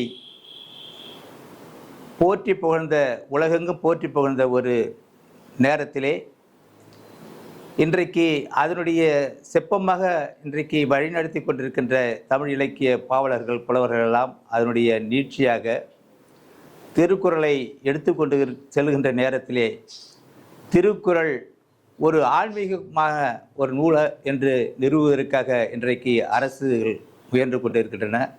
இங்கே பல அன்பர்களாக வந்திருக்கின்றீர்கள். நான் முழுமையான ஒரு பகுத்தறிவாதி. ஆனாலும் இந்த நேரத்தில் எல்லாம் சொல்லுகின்ற பொழுது ஆன்மீகவாதிகளுக்கு சில வருத்தங்கள் ஏற்படும். ஆனால் அந்த தலைப்புக்குள்ளே நான் செல்லவில்லை. ஆனால் ஒன்று மட்டும் சொல்லுகிறேன், ஒரு இலக்கியத்தினுடைய ஒரு நெறியினுடைய நூலாக வடிவமைப்பெற்றிருக்கின்ற திருக்குறளை சிதைக்கக்கூடாது, அதனுடைய கருத்துக்களை சிதைத்து விடக்கூடாது. ஏனென்று சொன்னால் உலகத்திற்கு ஒரு பொது நெறியாக இருக்கின்றது திருக்குறள். அதை ஒரு மதத்தின்றாக, ஒரு சனாதனத்தினுடைய தர்மத்தின் அடிப்படையிலே இன்றைக்கு ஆன்மீகத்தின் வடிவமாக திருக்குறளை மாற்றலாம் என்று முயற்சி செய்வதை உங்களை போன்ற திருக்குறள் பற்றாளர்கள், ஆய்வாளர்கள் எதிர்க்க வேண்டும் என்று கேட்டுக்கொண்டு இந்த நிகழ்ச்சிக்கு என்னுடைய தலைப்பில் வருகிறேன். மிக சரியான ஒரு காலகட்டத்திலே புதுச்சேரியினுடைய வரலாறுகளை, அதனுடைய அதிகார பறிப்புகள் எல்லாம் எப்படி நடந்திருக்கின்ற அடிப்படையிலே சொல்லுகின்ற அளவிற்கு நல்ல தலைப்புகளை எனக்கு இங்கே கொடுத்திருக்கின்றார்கள். புதுச்சேரியின் விடுதலையும் மாநில அதிகாரமும். ஆனால் இந்த தலைப்பிலே நான் 2 மணி நேரத்துக்குள் பேசினால்தான் அந்த கருத்துக்களை சரியாக சொல்ல முடியும். முதலிலே புதுச்சேரி என்பது பிரெஞ்சியர் ஆட்சிக்கு வருவதற்கு முன்பு புதுச்சேரி என்ற ஒரு பெயர் நமக்கு இல்லை. அங்கங்கே சிறு சிறு கிராமங்களாக ஒவ்வொரு பெயரிலே நிகழ்ந்து கொண்டு பூமியாக இது விளங்கி கொண்டிருந்தது. புதுச்சேரிக்கு பிரெஞ்சியர்கள் வணிகத்திற்காக வந்து இங்கே வணிகத்தை மேற்கொண்டு அதற்கு பிறகு பிரான்ஸ் நாட்டினுடைய அரசாட்சியினுடைய விரிவாக்கமாக புதுச்சேரி இங்கே நிலை பெற தொடங்கிய பொழுது இந்த புதுச்சேரி அப்பொழுதெல்லாம் செஞ்சி மன்னருடைய ஆட்சியிலே இருந்தது.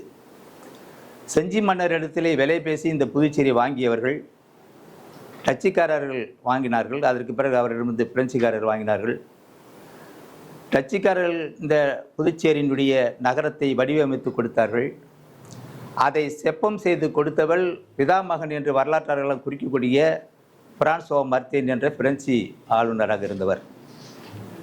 அதற்கு பிறகு புதுச்சேரி ஆங்கிலேயர்களாலும் அதற்கு பிறகு பிரெஞ்சியராலும் மாறி மாறி ஆண்டு இறுதியாக தொடர்ந்து ஒரு 138 ஆண்டுகள் பிரெஞ்சியருடைய ஆட்சி புதுச்சேரியில் நடைபெற்றது. அந்த புதுச்சேரியுடைய ஆட்சி அந்நியராக ஆட்சியராக இருந்தாலும் இங்கே கொடுமைகள் ஓரிடது நடந்தாலும் என்று சொன்னால் ஒரு வல்லரசன் கீழ் நாம் இருக்கின்ற பொழுது அவருடைய ஆட்சிக்கு ஏற்றாற்போல் இந்த மக்கள் இல்லை என்று சொன்னால் இங்கே நடக்கின்ற குற்றம் குறைகளை களைவதற்கு அடக்குமுறையில் கையாளுவார்கள். அப்படி தான் நம்மையும் இங்கே அடக்குமுறைக்கு ஆளாக்கினார்கள். ஆனாலும் இருந்த அரசிலேயே கிட்டத்தட்ட 150 ஆண்டுகள் பிரெஞ்சியர் ஆட்சியிலே புதுச்சேரி மிக சிறந்த நீதி நெறியுடன் நடந்தது என்று சட்ட வல்லுநரும் உயர்நீதிமன்றத்தினுடைய நீதிபதியாகவும் இருந்து இன்றைக்கும் வாழ்ந்து கொண்டிருக்கின்ற வரலாற்று பேராளர் ஐயா தாவீது அன்னிசாமி அவர்கள் பதிவு செய்திருக்கின்றார்கள். 150 ஆண்டுகள். ஆனால் இந்த 150 ஆண்டுகளும் நிறைய சிறப்பான ஒரு புதுச்சேரியை கொடுத்த ஆங்கிலேயர், அதாவது பிரெஞ்சு அந்நியர்களை நாம் ஏன் விரட்ட வேண்டும்?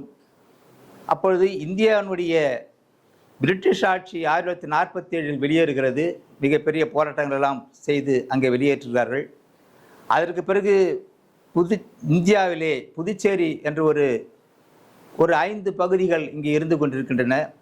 அந்த 5 பகுதிகளை விட்டுவிட்டால் இது ஒன்றுபட்ட ஒரு இந்தியாவுக்குள் அவர்கள் இணைத்து இந்தியா என்ற பேராட்சிக்குள் கொண்டு வந்து விட்டார்கள். அதற்குள் இடையூறாக பிரெஞ்சு ஆட்சி இருக்கக்கூடாது, எனவே அதனை வெளியேற்ற வேண்டும் என்று சொல்லி இந்தியாவினுடைய ஆட்சியாளர்கள் புதுச்சேரியினுடைய தலைவர்களை முடுக்கி விடுகிறார்கள். 1947 ஆங்கிலேயர்கள் இந்தியா விட்டு வெளியேறுகின்ற போதே பிரெஞ்சியரும் புதுச்சேரி விட்டு நாங்களும் வெளியே போய்விடுகிறோம் என்று சொன்னார்கள். ஆனால் அப்பொழுது பிரெஞ்சியரை நீங்கள் போக வேண்டாம் என்று சொல்லி மகாத்மா காந்தியடிகள் தடுத்து விட்டார்கள். நேருவும் அதனை தள்ளி போட்டார்கள். காரணம், பிரெஞ்சியருடைய ஆட்சியினுடைய கீழே இருந்து இந்திய விடுதலையை வாங்க வேண்டும் என்று அவர்கள் விரும்பினார்கள். அதற்கேற்றாற் போல இந்திய நாட்டினுடைய விடுதலை வீரர்களெல்லாம் புதுச்சேரியில் வந்து அடைக்கலமானார்கள். ஆகவே இந்திய நாட்டினுடைய விடுதலைக்கு அடைக்கலம் கொடுத்த பூமி புதுச்சேரி. இந்த மக்களும் நிம்மதியாக வாழ்ந்த பூமி புதுச்சேரி. ஆனாலும் புதுச்சேரி ஒரு விடுதலை நோக்கி செல்ல வேண்டிய ஒரு காலகட்டம் நெருங்கின்ற பொழுது மக்கள் 2 வித சிந்தனைகளிலே இருந்தார்கள். தேசியவாதிகள் விடுதலை வேண்டும், பிரெஞ்சு இந்தியாவை இந்தியாவுடன் இணைக்க வேண்டும் என்று கூறினார்கள். மற்றவர்கள் வேண்டாம், நாம் நிம்மதியாக இருக்கிறோம் என்று பிரெஞ்சு இந்தியாவுடைய வாழ்ந்த நம்முடைய மக்கள் எண்ணினார்கள்.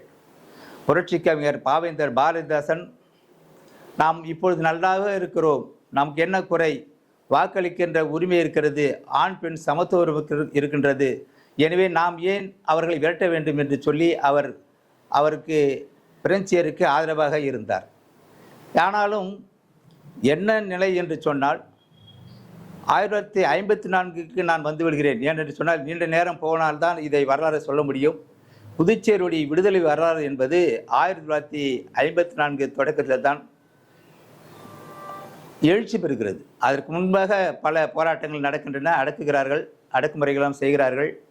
ஆனாலும் அதெல்லாம் எடுபடவில்லை. பின்னாலே 1954 மார்ச் மாதம் தொடங்கி போராட்டங்கள் வெடிக்கின்றன.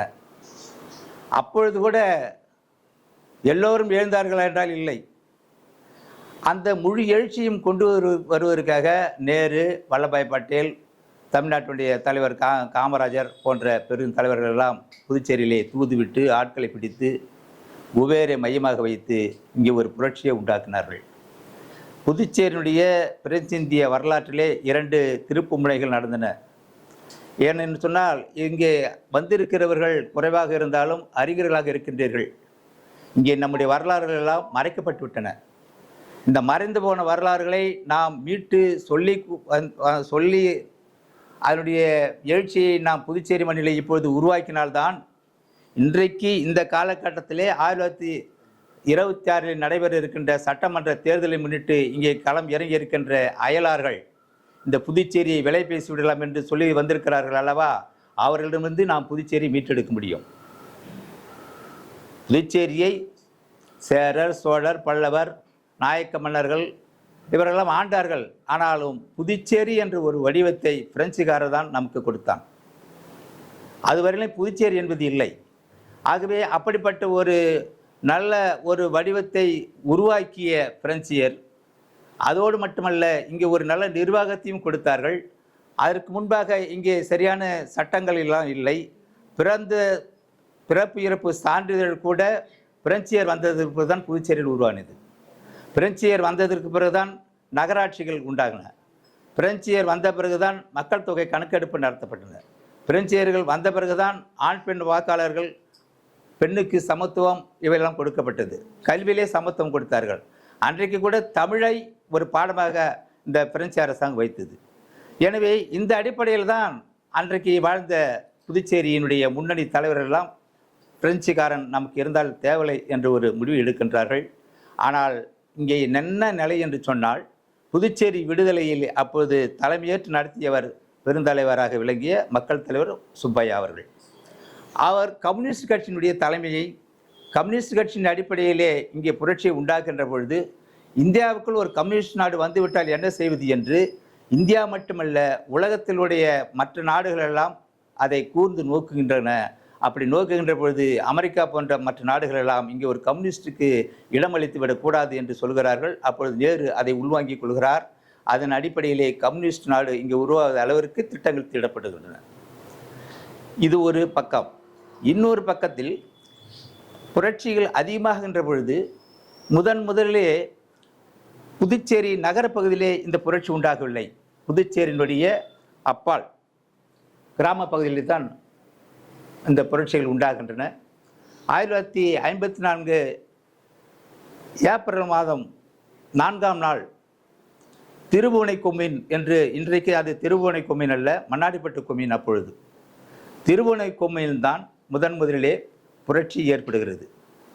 அங்கே நாராயணசாமி என்ற அவர் கவுண்டர் சமுதாயத்தை சேர்ந்தவர். அவர் கம்யூனிஸ்டுகாரர். சுப்பையா அவர்களுடைய நேரடியான தொண்டர். அவர் முன்னிருந்து திருபுவனியை மீட்டெடுப்பதற்காக புரட்சிகளை செய்கின்றார்கள். சுப்பையா அவர்கள் நேருவை சந்தித்து, நான் பிரெஞ்சேரியை வெளியேற்றிவிட்டேன் என்று சொல்லி எனக்கு இராணுவ உதவி வேண்டும் என்று சுப்பையா அவர்கள் நேருவிடம் கேட்கின்ற பொழுது, நேரு அவர்கள் அங்கிருந்து ஜெய்பால் சிங் என்ற ஒரு இராணுவ தளபதியை அனுப்பி வைக்கின்றார்.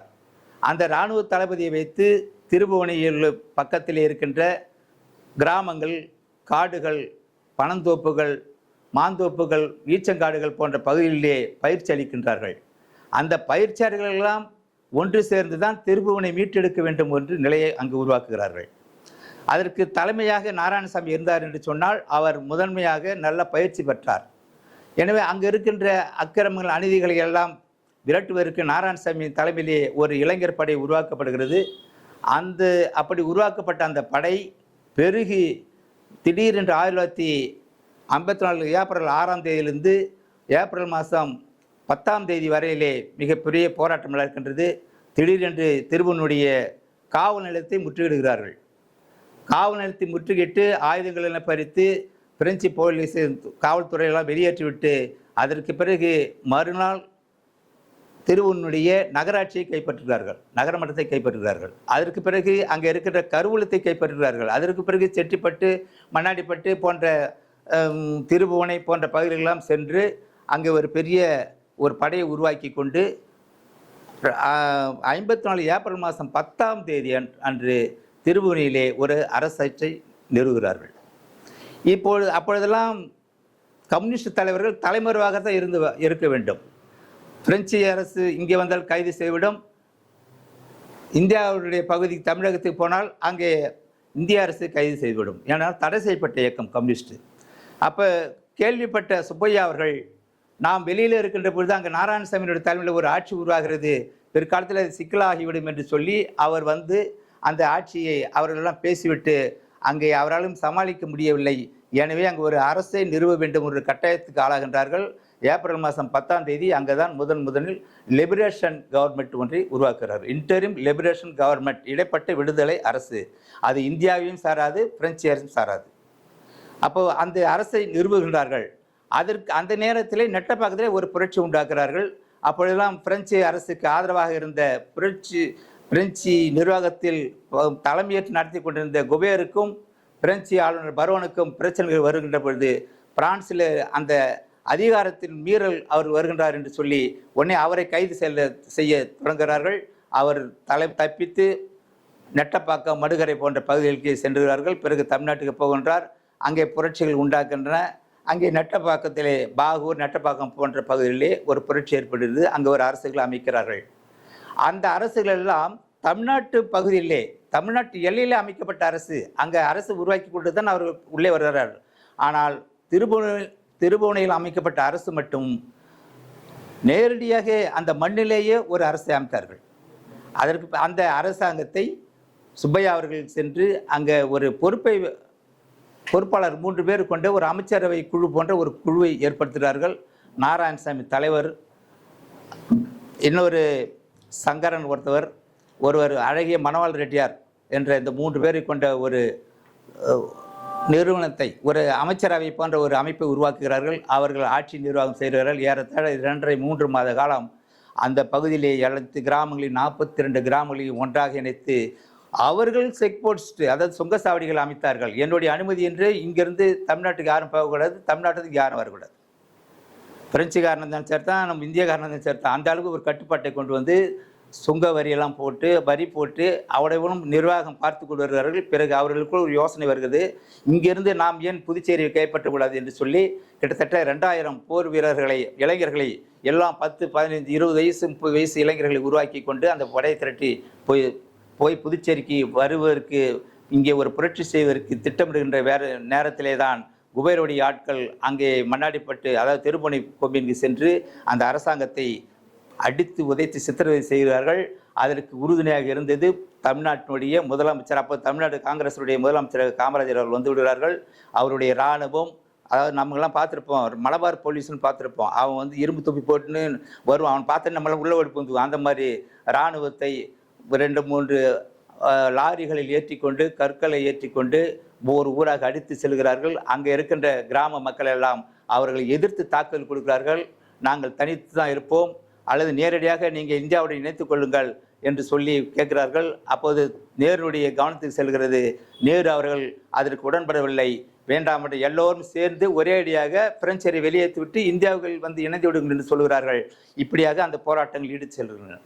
இதற்கு என்ன அடிப்படை காரணமாக என்று சொன்னால், பிரெஞ்சு அரசாங்கம் இந்தியா விட்டு வெளியேற்ற பொழுது பிரெஞ்சு இந்தியாவும் செய்து கொண்ட ஒப்பந்தத்திலே திருபுவனை சேர்க்கப்படவில்லை. அதுதான் நமக்கு பெரிய வரலாற்று ஒரு குறிப்பு. என்னென்று சொன்னால், அந்த ஒப்பந்தத்திலே அவர் சேர்க்கவில்லை என்று காரணம் என்ன சொல்கிறார் என்று சொன்னால், அந்த இடத்திலே நாங்கள் அப்பொழுது ஆட்சியில் இல்லை, அதற்கு நாங்கள் பொறுப்பு ஏற்க முடியாது என்று சொல்லி திருபுவனையை விட்டுவிட்டுத்தான் அவர்கள் இந்தியா பிரான்ஸ் ஒப்பந்தம் செய்கிறார்கள். இந்த இந்தியா பிரான்ஸ் ஒப்பந்தம் செய்கின்றவர்கள் என்ன செய்ய வேண்டும்? நம்முடைய மக்கள் பிரதிநிதிகளுடைய கருத்து கேட்க வேண்டுமா இல்லையா? ஆனால் யாரும் எதுவும் கேட்கல. இப்போ அண்மையிலே தமிழீழத்தில் நடந்த இனப்படுகொலையை கண்டித்து தனி தமிழ் ஈழம் வாங்குகின்ற ஒரு கட்ட வருகின்ற நேரத்திலே பிரபாகரனை கொண்டு போய் டெல்லியிலே சிறை வைத்து விட்டார்கள் அல்லவா? அப்போது பிரபாகரனை சிறை வைத்து விட்டு இந்திய அரசாங்கம் இலங்கை அரசாங்கமும் ரெண்டும் சேர்ந்து ஒப்பந்தம் போடுகிறார்கள். அதே மாதிரி தான் அன்றைக்கு 1954 இந்த இந்திய தலைவர்கள் எல்லாம் கலக்காமலே இந்திய அரசாங்கமும் பிரெஞ்சு அரசாங்கமும் அங்கே ஒரு ஒப்பந்தத்தை போட்டுக்கிட்டார்கள். கிட்டத்தட்ட 32, 35 உறுப்புகள் கொண்ட ஒப்பந்தம் போட்டார்கள். அந்த ஒப்பந்தன்படி ஆட்சி நடந்தால் இன்றைக்கு நான் கூட இந்த வரலாற்றை இப்படி பேச மாட்டேன். 35 ஒப்பந்தங்களிலே 6 ஒப்பந்தங்கள் புதுச்சேரியுடைய தன் உரிமையை, மாநில அந்தஸ்தை, மாநில தகுதியுடன் அவன் நமக்கு அளித்திருக்கிறான்.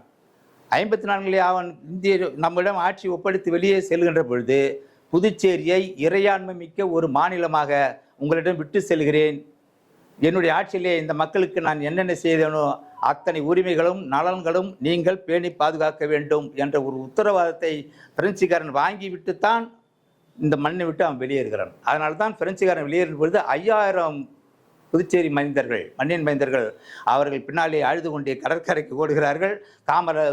குபேர் அவர்கள் தடியடி நடத்தி கலைக்கிறார்கள். எனவே இந்த வரலாறு ஏன் நான் சொல்கிறேன் சொன்னால், அன்றைய பிரெஞ்சுக்காரனுடைய நல்லிணக்கத்தோடு அவன் கொடுத்த சலுகைகளோடு உரிமையோடு நாம் இன்றைக்கு ஆட்சியில் இருந்தால் நமக்கு இந்த கோபம் வராது.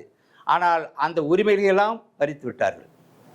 அதாவது பிரெஞ்சு இந்திய புதுச்சேரியானது விடுதலை பெற்றதுமே ஒரு அதிகாரியை அல்லது ஒரு முதலமைச்சரை நம்முடைய மண்ணின் மைந்தரை போடவில்லை. நெட்டப்பாக்கத்தில் புரட்சி ஏற்படுது. அங்கே HS பால் என்று தமிழ்நாட்டினுடைய கலெக்டர் ஆட்சியரை கொண்டு வந்து அங்கே ஒரு நிர்வாக பொறுப்பில் போடுறாங்க.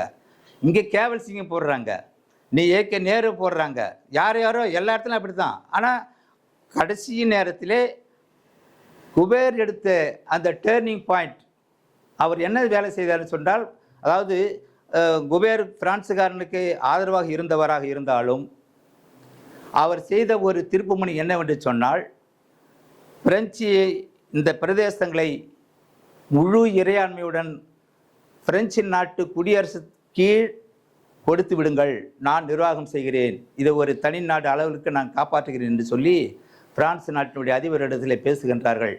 இந்த நடவடிக்கை டெல்லியினுடைய கவனத்திற்கு சென்ற பிறகுதான் குபேரை அடக்குவதற்கான ஏற்பாடுகள் பிடித்து புள்ளை போட்டு விடுங்கள் என்று சொல்கிறார்கள். அப்பொழுது குபேர் என்ன செய்கிறார் என்று சொன்னால், காமராஜரை அணுகிறார். நீ என்னை இப்படி செய்திருக்கிறார்கள், அங்கேயும் என்னால் வர முடியல, இந்த ஊரில் என்னால் இருக்க முடியல. அவர் என்ன சொல்கிறாரு, காமராஜர் என்ன சொல்லுகிறார், நீ புதுச்சேரி விட்டு தலைமுறைவாகி ஆய்விடு, அவர்கிட்ட சிக்கிக்கொண்டால் என்னை காப்பாற்ற முடியாது. ஏன் என்று சொன்னால், அந்த காலத்திலே உலக அளவிலே பிரான்ஸ் நாட்டினுடைய சட்டங்கள் அவ்வளவு வலிமையானது. இந்தியா மட்டுமல்ல, உலக நாடு அத்தனை நாடுகளும் பிரான்ஸ் நாட்டினுடைய ஒப்பந்தங்களை மீறி உள்ளே வந்து செயல்படுவதற்கு அஞ்சிய காலம் அது. அதில் தான் வா சுப்பையா அவர்கள் 1948 பாரத தேசம் திடல் என்று சொல்கிறோம். அந்த திடலில் ஒரு பொதுக்கூட்டம் பேசுகின்ற பொழுது அந்த கூட்டத்தில் அவர் சொல்கிறார், இந்தியாவினுடைய ஆதிக்கத்துக்கு நம்ம புதுச்சேரி போய்விட்டால் இப்பொழுது இருக்கின்ற விலங்குகளில் இன்னும் அந்த விலங்குகள் நம்மை இறுக பூட்டிவிடும், ஆகவே நாம் இப்பொழுது சேரக்கூடாது என்று சுப்பையா 48 பேசினார். அந்த சுதந்திர போராட்டம் அது அவருடைய எழுச்சி போராட்டம் எப்படின்னா, உலக அளவில் கம்யூனிஸ்ட் இருக்கின்ற பொழுது அகில உலக கம்யூனிஸ்டினுடைய கோட்பாடுகள் எப்படியெல்லாம் மாறுமோ அதற்கு தகுந்த மாதிரி இந்தியாவிலேயே புதுச்சேரியிலே அவர்கள் நடவடிக்கைகள் மாறி மாறி இருந்தன. ஆனாலும் புதுச்சேரியுடைய விடுதலை நோக்கத்தை அவர் குறியாக கொண்டிருந்தார். அப்படி அவர் எடுத்த அந்த முடிவின் படி பிற்காலத்திலே மாற்றங்கள் வருகின்ற பொழுது குபேர் செல்லா நாயக்கர் என்று ஒரு தலைவர் இருந்தார். அப்பொழுது எல்லாம் அதாவது மறைக்கப்பட்ட வரலாறு என்று சொல்கிற பாருங்க, மிகப்பெரிய மோசடியான வரலாறுலாம் நம்ம புதுச்சேரி நடந்து இருக்குது. செல்லா நாயக்கர் அவர் பிரெஞ்சுக்காரனுடைய அரசாங்கத்திலேயே சட்டமன்றத்தினுடைய பேரவைத் தலைவராக இருந்தார். பாரத தேசம் பேரவையுடைய தலைவர் இருந்தார். யாருக்கும் தெரியுமா? தெரியாது. பாலசுப்ரமணியன், பாலசுப்ரமணியன் அவர் தான் கடைசி நேரத்தில் நம்ம ஒப்பந்தம் இறுதியாக என்ற நேரத்திலே கையெழுத்து போடுவதற்காக பேரவைத் தலைவர், அதாவது அவர் என்ன சொல்கிறாருனாக்கா, இவர் அருள்ராஜ் சொல்கிறார், இவர் மிகப்பெரிய ஒரு தியாகி, இவருடைய வரலாறுலாம் நீங்கள் எல்லாம் படித்தாகணும். இப்போ இவர் நாங்கள்லாம் இவருடைய போராட்டத்தை பாராட்டெலாம் செஞ்சுருக்கிறோம். ரங்கசாமி முதலமைச்சர் அவர்கள் காலமாயிட்டார், முத்தாலிப்பேட்டை தேவர். அவர் தான் சொல்கிறாரு, நான் அன்றைக்கி வெள்ளைக்காரன்ட்ட இருந்தோம், வெள்ளைக்காரன் போய் கொள்ளைக்காரன் நம்முடைய உரிமையெல்லாம் பறிச்சிட்டான்னு சொல்லிட்டு தெளிவு எழுதியிருக்காரு. இதில் அந்த உரிமைகள் எல்லாம் பறிக்கப்பட்டு விட்டன. ஏன்னா வெள்ளைக்காரன் கொடுத்து விட்டு சென்ற உரிமைகள் நம்முடைய தன்னுரிமைகள். அந்த உரிமைகளெல்லாம் அவர்கள் 1954க்கு பிறகு ஒன்றாக பறிக்கிறார்கள். அப்போ என்ன ஒப்பந்தம் என்று சொன்னால், ஒரு நாட்டை விட்டு ஒரு காலின் ஆதிக்கத்தை விட்டு அவனுடைய தாய் நாட்டுக்கு அதிகாரம் செய்தவர்கள் ஆட்சியை விட்டு வெளியேறுகிறார் என்று சொன்னால் அதோடு இந்த பகுதியை விட்டுவிட வேண்டும். அப்படி அவன் விடலை. அவனுடைய சட்டங்கள் தான் பிரெஞ்சு இந்தியாவை 8 ஆண்டுகள், பிரெஞ்சு இந்தியாவுடைய சட்டம் 8 ஆண்டுகள் புதுச்சேரி ஆண்டது. ஆனால் புதுச்சேரி இந்தியாவுக்கு சொந்தம். புதுச்சேரியுடைய எல்லை, மண் இதெல்லாம் இந்தியாவுக்கு சொந்தம். ஆட்சியினுடைய நிர்வாக சட்டம் பூரா பிரான்ஸுக்கு சொந்தம். இந்த 8 ஆண்டுகளும் நம்ம மக்கள் நல்லா நிம்மதியாக இருந்தாங்க. அதற்கு பிறகு ஒன்றாக படிப்படியாக, அதாவது அவசர கால சட்டங்களை போன்று தாவீது அன்னுசாமி அவர்கள் அதுதான் எழுதுகிறார்கள். 1962 இந்திய அரசமைப்பு சட்டம் புதுச்சேரியில் நடைமுறைப்படுத்தப்பட்டதும் இங்கே அப்பொழுது சட்டசபை இல்லாத காலம். சட்டசபை இல்லாத காலத்தை பயன்படுத்தி அவசர காலம் பிரகடனமாக குடியரசுத் தலைவருடைய ஒப்புதலிலே அவசர சட்டங்களை, அங்கே 160 சட்டங்களை ஒரு கட்டத்திலே கொண்டு வருகிறார்கள். உயர்நீதிமன்றம் இருந்து புதுச்சேரிக்கு என்று அந்த உயர்நீதிமன்றம் சென்னைக்கு போயிடுது. இன்றைக்கி நம்ம எதுக்கு எடுத்தாலும் சென்னைக்கு தான் உயர்நீதிமன்றம் தான் போய் வழக்கு போடணும். அப்போ எல்லா நீதியிலையும் சட்டத்திலையும் ஒழுங்கிலும் மக்களுடைய நலத்திட்டங்கள் எது எடுத்தாலும் அத்தனையும் புதுச்சேரி அரசாங்கத்திலிருந்து இந்திய அரசாங்கம் பறித்து கொண்டது.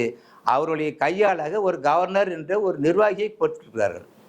கிரண்பேடி அவர்கள் தன்னுடைய வாழ்க்கை வரலாறை, இங்கே சில ஆண்டுகள் இருந்தவர்கள் ஒரு வாழ்க்கை வரலாறை எழுதி சென்றிருக்கிறார்கள். அவர் என்ன சொல்லிவிட்டார்னு சொன்னால், இந்த எடுத்து யாராவது பதிப்பிட்டால் அவர்கள் மீது நான் வழக்கு போடுவேன் என்று ஒரு வரியை சேர்த்து விட்டதுனாலே நான் அதை மேற்கோள் காட்டி பேச முடியவில்லை. அவர் தெளிவாக சொல்கிறார், இந்திய அரசமைப்பு சட்டத்தில் மாநில ஆளுநர்களை விட துணைநிலை ஆளுநருக்குத்தான் அதிக அதிகாரம் இருக்கிறது என்று பதிவு செய்திருக்கின்றார். எங்களுக்கு தான் அதிக அதிகாரம். எனவே மக்கள் பிரதிநிதியாக நம்முடைய ஆட்சி, நம்முடைய மக்களுடைய முதலமைச்சருக்கு சொல்லும் பொழுதெல்லாம் ஒரு குறை, எந்த அதிகாரம் நான் சொல்கிறத ஒத்துக்க மாட்டான்னு சொல்லி புலம்பி தீர்க்கிறாரு. அன்றைக்கு அருமையான ஒரு செய்தியை நினைவுபடுத்தினார். கொஞ்ச நேரம் சொல்லிடுமா? சொல்லுங்க. நம்முடைய தோழர் செல்வம் அவர்கள் மறைவை சுட்டி காட்டினார்கள். அதுதான், அதாவது தந்தை பெரியார் அவர்கள் கருத்து சொல்வார்கள், ஒரு மனிதன் எந்த அளவுக்கு ஈடுபடுறானோ அந்த அளவுக்கு தான் அவனுடைய பலன் கிடைக்குன்னு சொல்லி.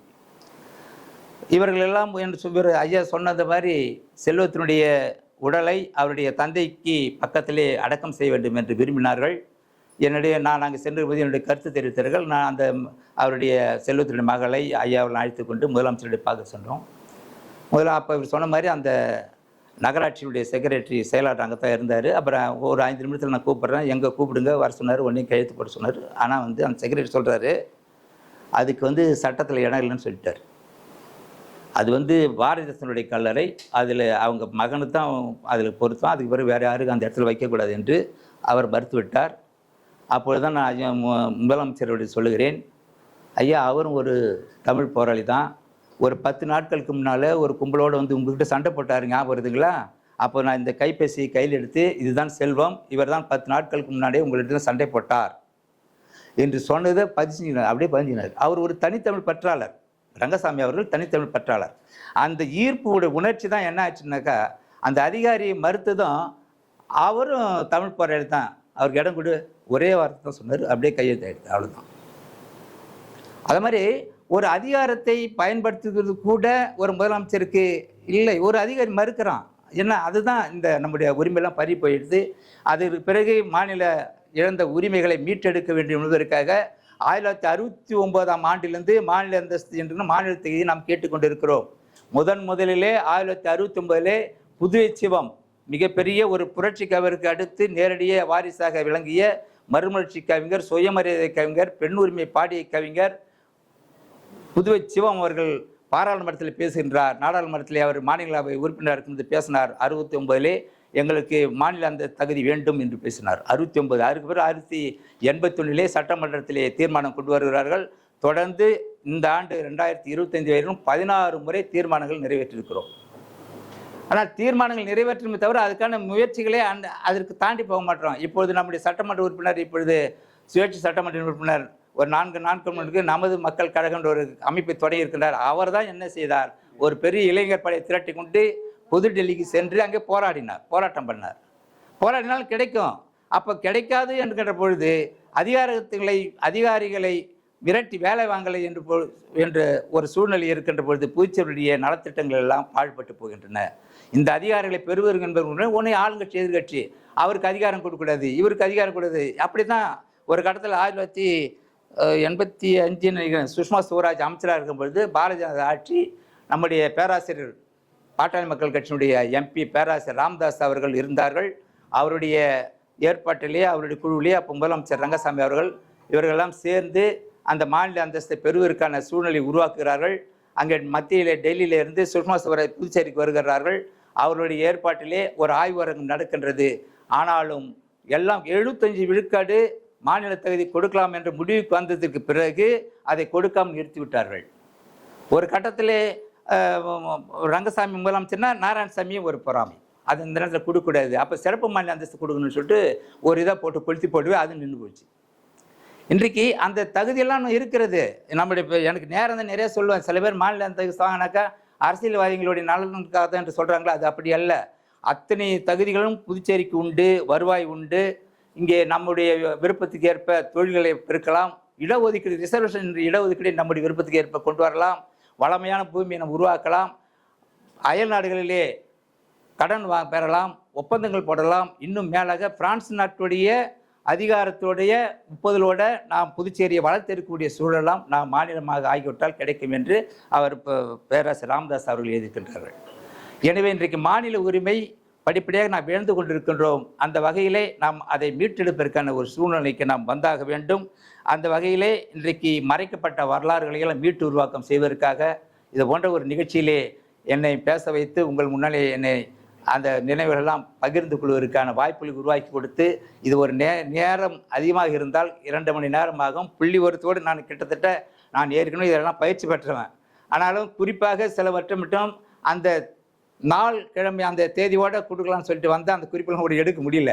ஆனால் இன்னொரு நிகழ்ச்சியிலே இன்னும் திரளாக கூட எல்லாரும் கல்வியாளர்கள், வரலாற்று அறிஞர்கள் எல்லாம் சேர்த்து கூட அந்த இது போன்ற பயிலரங்களை நடத்தலாம். இதனுடன் இலக்கியத்தையும் சேர்த்து ஐயா அவர்கள் நடத்துவது எனக்கு மிகுந்த மகிழ்ச்சி.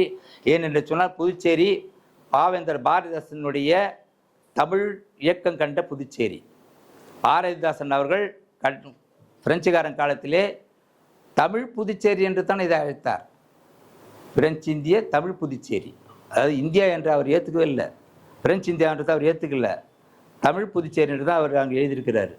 எனவே உலகம் முழுக்கும் கொண்டு சேர்த்த இந்த பாரதிதாசனுடைய அந்த வாரிசுகள் இன்றைக்கு நூற்றுக்கணக்கில் இருக்கிறார்கள். இன்றைக்கு கூட இந்த பாவலர்களுடைய அந்த பாடல்களிலே அதனுடைய சாயல்கள், அதனுடைய நீட்சிகள் தெரிகின்றன.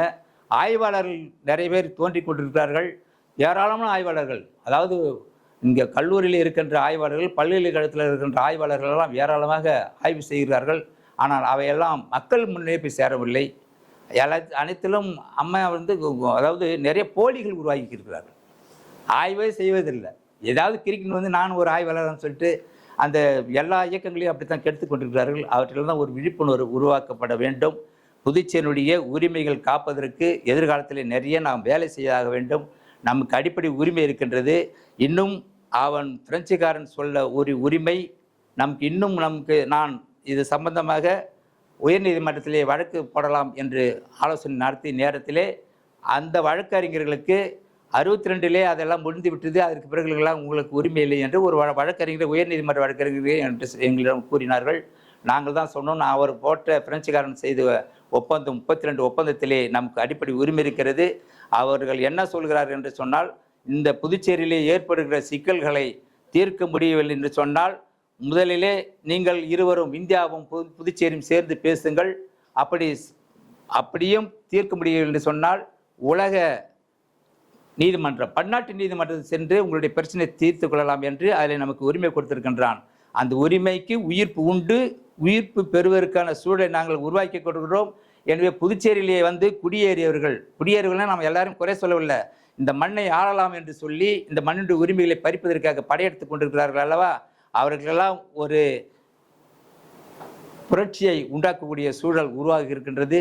மண்ணின் மைந்தர்கள் தான் மண்ணை ஆள வேண்டும், மற்றவர்களும் பாதுகாக்கப்பட வேண்டும். அவர்களுக்கு வேண்டிய உரிமைகளை அவர்களுக்கு கொடுப்போம். அந்த அரசாங்கத்தினுடைய இன்னொரு புள்ளி வருத்தம் நான் சொல்லி விடைபெறுகிறேன். 2001ஆம் ஆண்டு புதுச்சேரியினுடைய புள்ளி வருப்படி 2001ஆம் ஆண்டில் அரசு ஊழியர்கள் 80 விழுக்காடு அயல் மாநிலத்தவர்களாகவும் 20 விழுக்காட்டினர் தான் புதுச்சேரி சார்ந்தவர்கள் இருக்கின்றார்கள். 2001 கணக்கின்படி இன்றைக்கு என்ன ஆற்று, இன்றைக்கு 25 ஆண்டுகள் ஆகிவிட்டன, இன்றைக்கு எங்கேயோ போய்விட்டது. எனவே இப்போது வந்திருக்கின்றவர்கள் புதுச்சேரி நான் மீட்டெடுப்பேன், புதுச்சேரியில் இருக்கிற இளைஞர்களுக்கெல்லாம் வேலை வாங்கி கொடுத்து விடுவேன், எல்லா திட்டங்களையும் தீட்டுகிறேன் என்று சொன்னால் வெள்ளைக்காரன் நம்மை விட்டு வெளியேறுகின்ற பொழுது 2.25 மக்கள் தான் நம்முடைய மக்கள் தொகை, 2.25 லட்சம் பேர் தான். இன்னைக்கு 16 லட்சம் 17 லட்சம் மக்கள் எப்படி வந்தார்கள்? புதுச்சேரி அரசாங்கத்தை யாருடைய ஆட்சியாக சார் தான். இங்கே மக்களை உணர்வுகளை புரிந்து கொண்டு நல்ல இருக்கிற அதிகாரத்திலே வைத்து நல்ல பல திட்டங்களை தீட்ட அந்நிய நாட்டிலிருந்து பகலிருந்து நிறைய பேர் வந்து படையெடுக்கிறார்கள். அதாவது சாப்பாடு உணவுக்காக வந்தார்களும் பரவாயில்லை, இங்கே உரிமைகளை பறிக்கிறார்கள், ஆட்சி அதிகாரிகளை உட்கார்ந்து விடுகிறார்கள். இன்னைக்கு 23 துறைகள் என்று சொன்னால் 23 துறைகளிலே 1-2 அதிகாரி தான் புதுச்சேரி சார்ந்தவர்கள், மற்றவர்களாம் வடநாட்டிலேருந்து வந்து உட்கார்றார்கள். அது இன்னும் ஒரு பெரிய கொடுமை என்று சொன்னால் தலைமைச் செயலகத்திலே கூட்டம் போடுவார்கள் புதுச்சேரியோட வளர்ச்சியை பற்றி. அப்போ நம்முடைய அதிகாரிகள்லாம் போவார்கள். ஆனால் அங்கே என்ன நடக்குதுன்னா எல்லாரும் இந்தியிலே பேசிக்குவாங்க. இந்தியிலே பேசுனது இந்த நம்ம அதிகாரிகளை ஒன்றும் புரியல. அவங்க வந்து வெளியில் சொல்கிறாங்க, ஐயா இந்தியிலே பேசுகிறாங்க, அவன் என்ன சொல்கிறான்னு எங்களுக்கு சுத்தமாக புரியலன்னு. இது இப்போ இன்னும் வந்து இன்னைக்கு நேற்று ஒரு பெரிய செய்தி, புதுச்சேரியுடைய பிறப்பிறப்பு சான்றிதழ்களை ஆன்லைனில் பகிர்ந்து கொள்ளலாம் என்று அகில மத்திய அரசு அந்த திட்டத்தை எடுத்து போயிட்டான். அப்போ எங்கே இருந்து மூலமே இங்கே பதிஞ்சு நிறுலாம், எங்கே இருந்து மூலம் இந்த இடத்துல உரிமை பெறலாம். இந்த மண்ணினுடைய மக்களை சாகடிப்பதற்கு அனைத்து வழிகளும் அங்கே செய்து விட்டார்கள். வீற்றூற வேண்டும், அதாவது புரட்சிக்கம் சொல்வார், வீற்றூறு தமிழகத்தில் எழுச்சி வேண்டும், விசைந்து ஒடிந்த தேகத்தில் வன்மை வேண்டும் சொன்னார்களே, அந்த வன்மை எழுச்சி இப்பொழுதுக்கு நமக்கு தேவைப்பட்டிருக்கிறது. அதனை மீட்டெடுக்கின்ற ஒரு களமாக இங்கே நீங்கள் திரண்டு இருக்கிறீர்கள். உங்களை எல்லாம் மகிழ்ச்சியுடன் சந்திப்பதை நான் பெருமைப்படுகிறேன். நன்றி, வணக்கம். வரலாற்றை சுருக்கமாக சொன்னாலும் அருமையாக அழகாக நமக்கு பதிய வைத்தார்கள். ஐயா சொல்லி வந்ததெல்லாம் என் கண் முன்னாடி அப்படி ஓடிக்கிட்டு இருந்து எங்கள் பேரண்ட்ஸ், எங்கள் அப்பா தான் சொல்ல நான் கேள்விப்பட்டேன். கலித்தி திருபுவனை கும்மின் கலித்தி தரப்புப்பத்தில் தான் நாராயணசாமி தலைமையில் இந்த குழு உருவாச்சு. அப்போ அங்கே போயிட்டு அங்கேருந்து பெண் வேடம் விட்டு அப்படியே நடந்து நல்லூர், அப்படியே நெட்டப்பாக்கம், அப்படியே சொரப்பூர், வீராணம், கரையாம்புத்தூர் போகிற வரைக்கும் அங்கெல்லாம் இளைஞரை திருந்தேன். இதனால அங்கே இன்னும் சில கம்யூனிஸ்ட் அங்கே உருவாச்சு. இதெல்லாம் ஐயா சொன்னது வாஸ்தவமானது. அந்த அழகிய மனவாத ரெட்டியார் என்பவர் நம்ம ஊரில் அவர் தான் பெரிய பணக்காரர், ஒரு 100 காணி சொந்தக்காரர். அவருக்கு 2 மனைவி குழந்தைங்க இல்லை. அவர் சாகும்போது அவர் என்ன சொன்னார், இந்த தலித்து வந்து எல்லாரும் புறக்கணிச்சிட்டாங்க, நான் கடைசி நேரத்தில் அந்த தலித்துடைய தாய்மார்கள் எனக்கு பால் கொடுக்கணும், அந்த நான் வந்து குடிச்சுட்டு அதை செத்து போகிறேன்னு சொன்னாராம். அப்போ எல்லாம் காலையில் வந்து உங்கள் பாலெல்லாம் கொஞ்சம் கலந்து கொடுக்குமான்னு சொல்லி தாய்மார்கிட்ட கேட்டு வாங்கி போய் அந்த ரெட்டியாருக்கு வாயில ஊற்றினாங்களாம். அப்படி அவர் குடிச்சு கொஞ்ச நாள் செத்து போனதா வரலாறு சொல்லுவாங்க நம்ம ஊரில். நான் 57 பிறந்தேன். ஐயா வந்து அந்த பணவாள் ரெட்டியார் 57 தான் இறந்தார். அவர் திருபுவனை கும்மின் மேயராக இருந்தார். ஐயா சொன்ன வரலாறு உண்மை. இப்போ எப்படி நம்ம வந்து பிரெஞ்சுக்காரன் வந்து இந்தியா விட்டு போகும்போது நம்ம நேர்கிட்ட வந்து ஒரு வாய்மொழி உறுதிமொழி பெற்றுன்னு தான் போனோம். நாங்கள் வந்து புதுச்சேரி வந்து உங்கள்கிட்ட கொடுத்துட்டு போகிறோம், ஆனால் இந்த மக்களை நீங்கள் வந்து காப்பாற்றணும், இவங்க தனித்துவமாக வச்சிருக்கணும். எப்படி முகமது அலி சின்னா வந்து சுதந்திரத்துக்கு பின் காந்தி கிட்ட சண்டை போட்டுன்னு பாகிஸ்தானை பிரிச்சு போய் அந்த ஆர்டிகல் 370 ஒரு பிரிவை இந்திய அரசியல் சட்டத்தில் புகுத்துறாங்களோ, அதை வந்து இப்போ இந்த பாஜக அரசு 370 கேன்சல் பண்ணி அந்த ஜம்மு காஷ்மீரை 2 மாநில யூனியன் பிரதேசமாக மாற்றிட்டாங்க. இப்படிதான் நம்ம பாண்டிச்சேரிக்கும் உத்தரவாதம் கொடுத்தாங்க, அதையும் மீறிட்டாங்க.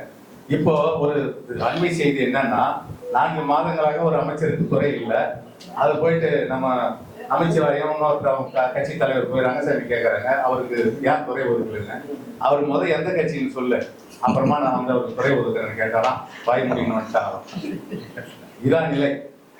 இந்த நிலை தான் பாண்டிச்சேரியில் ஓடுது. அவர் என்ன பண்றாரு, இந்த மார்ட்டின் பையனை கொண்டாந்து வச்சுக்கினேன். அவர் என்ன பண்றாரு, இந்த கவிஞர்கள்லாம் கூப்பிட்டு விருது கொடுக்குறாரு. என்ன அந்த கன்வென்ஷன், என்ன சங்கமித்ரா கன்வென்ஷன்ல நம்ம கவிஞர்கள்லாம் போயிட்டு 400 பேர் அவருக்கு விருது வாங்கி வர்றாரு. என்ன இது கேவலமா இல்லை? யார் அவர் மார்ட்டின் பையன்? பிளாட் சீட் வச்சுக்கின்னு படிச்சவன். ஜான்குமார் அதில் வச்சுன்னு சுற்றி இருக்கிறாரு. இது ஐயா அதான் ஐயா தொட்டாங்க, ஆனால் போக முடியல. போனால் அவங்களால மீள முடியாது. ரொம்ப தூரம் போயிட்டு வேண்டியது. அருமையாக பேசினாங்க. இது என்னன்னா ரொம்ப ஆவேசமா பேசுவாங்க, ஆனா இப்ப நேரம் இல்லை, அதுதான் காரணம். சரி, இதுக்கு மேல நம்ம முடிச்சு பேர் பேசுங்க. அவர் பேசிட்டீங்களா? சொல்லுங்க. இல்ல கேள்வி பதில் பேச வேண்டியதான். அடுத்த நேரத்துக்கு போக போறோம். சொல்லுங்க. இல்ல என்ன நிகழ்ச்சி சொல்லுங்க, நம்ம பேசுவோம்.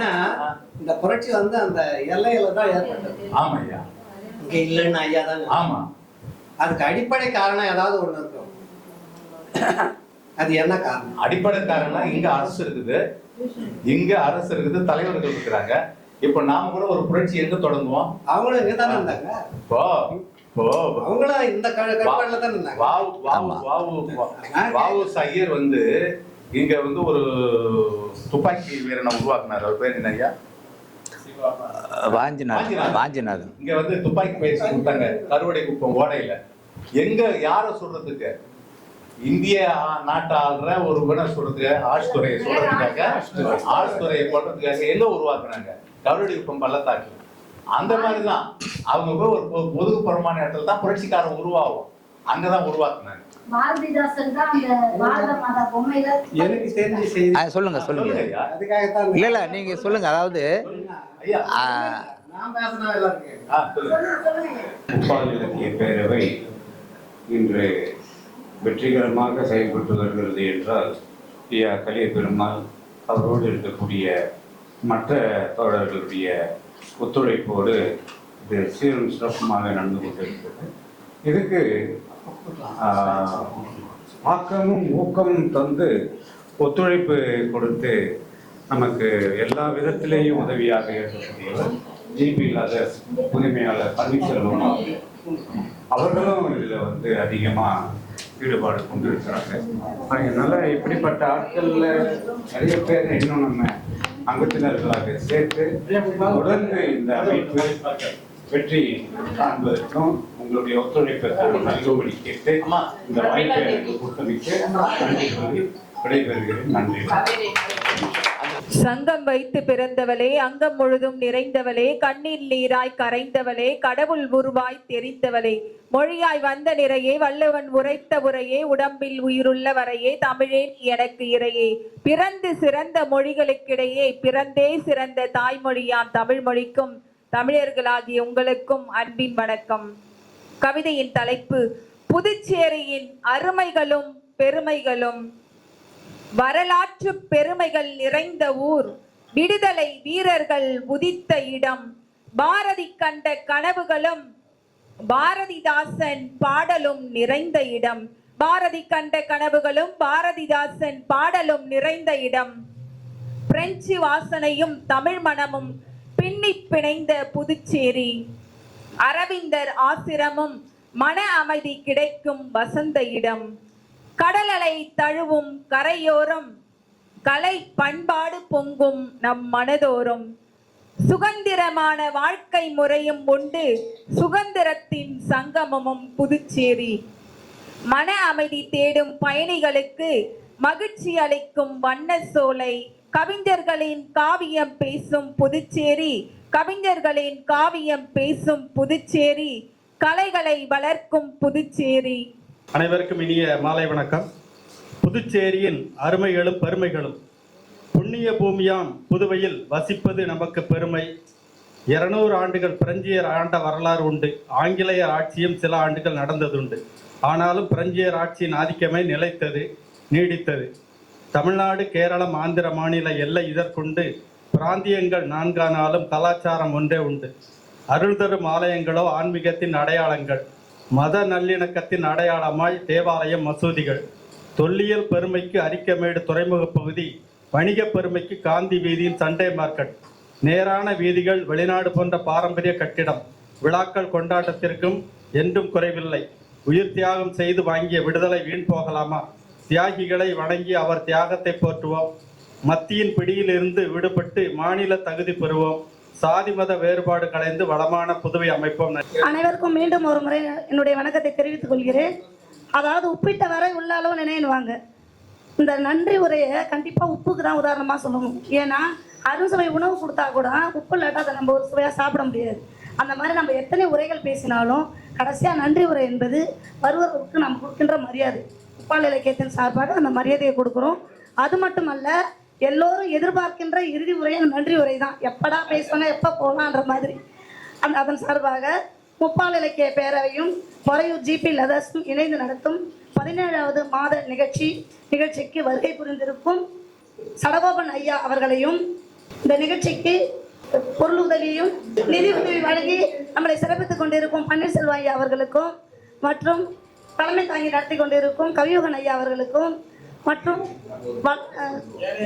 திருக்குறள் பற்றி சிறப்பாக உரையாற்றிய கருத்தரங்க கவிஞர்களுக்கும், வருகை புரிந்திருந்து சிறப்பான ஒரு முக்கியத்துவத்தை கொடுத்த கவிஞர் பெருமக்களுக்கும்,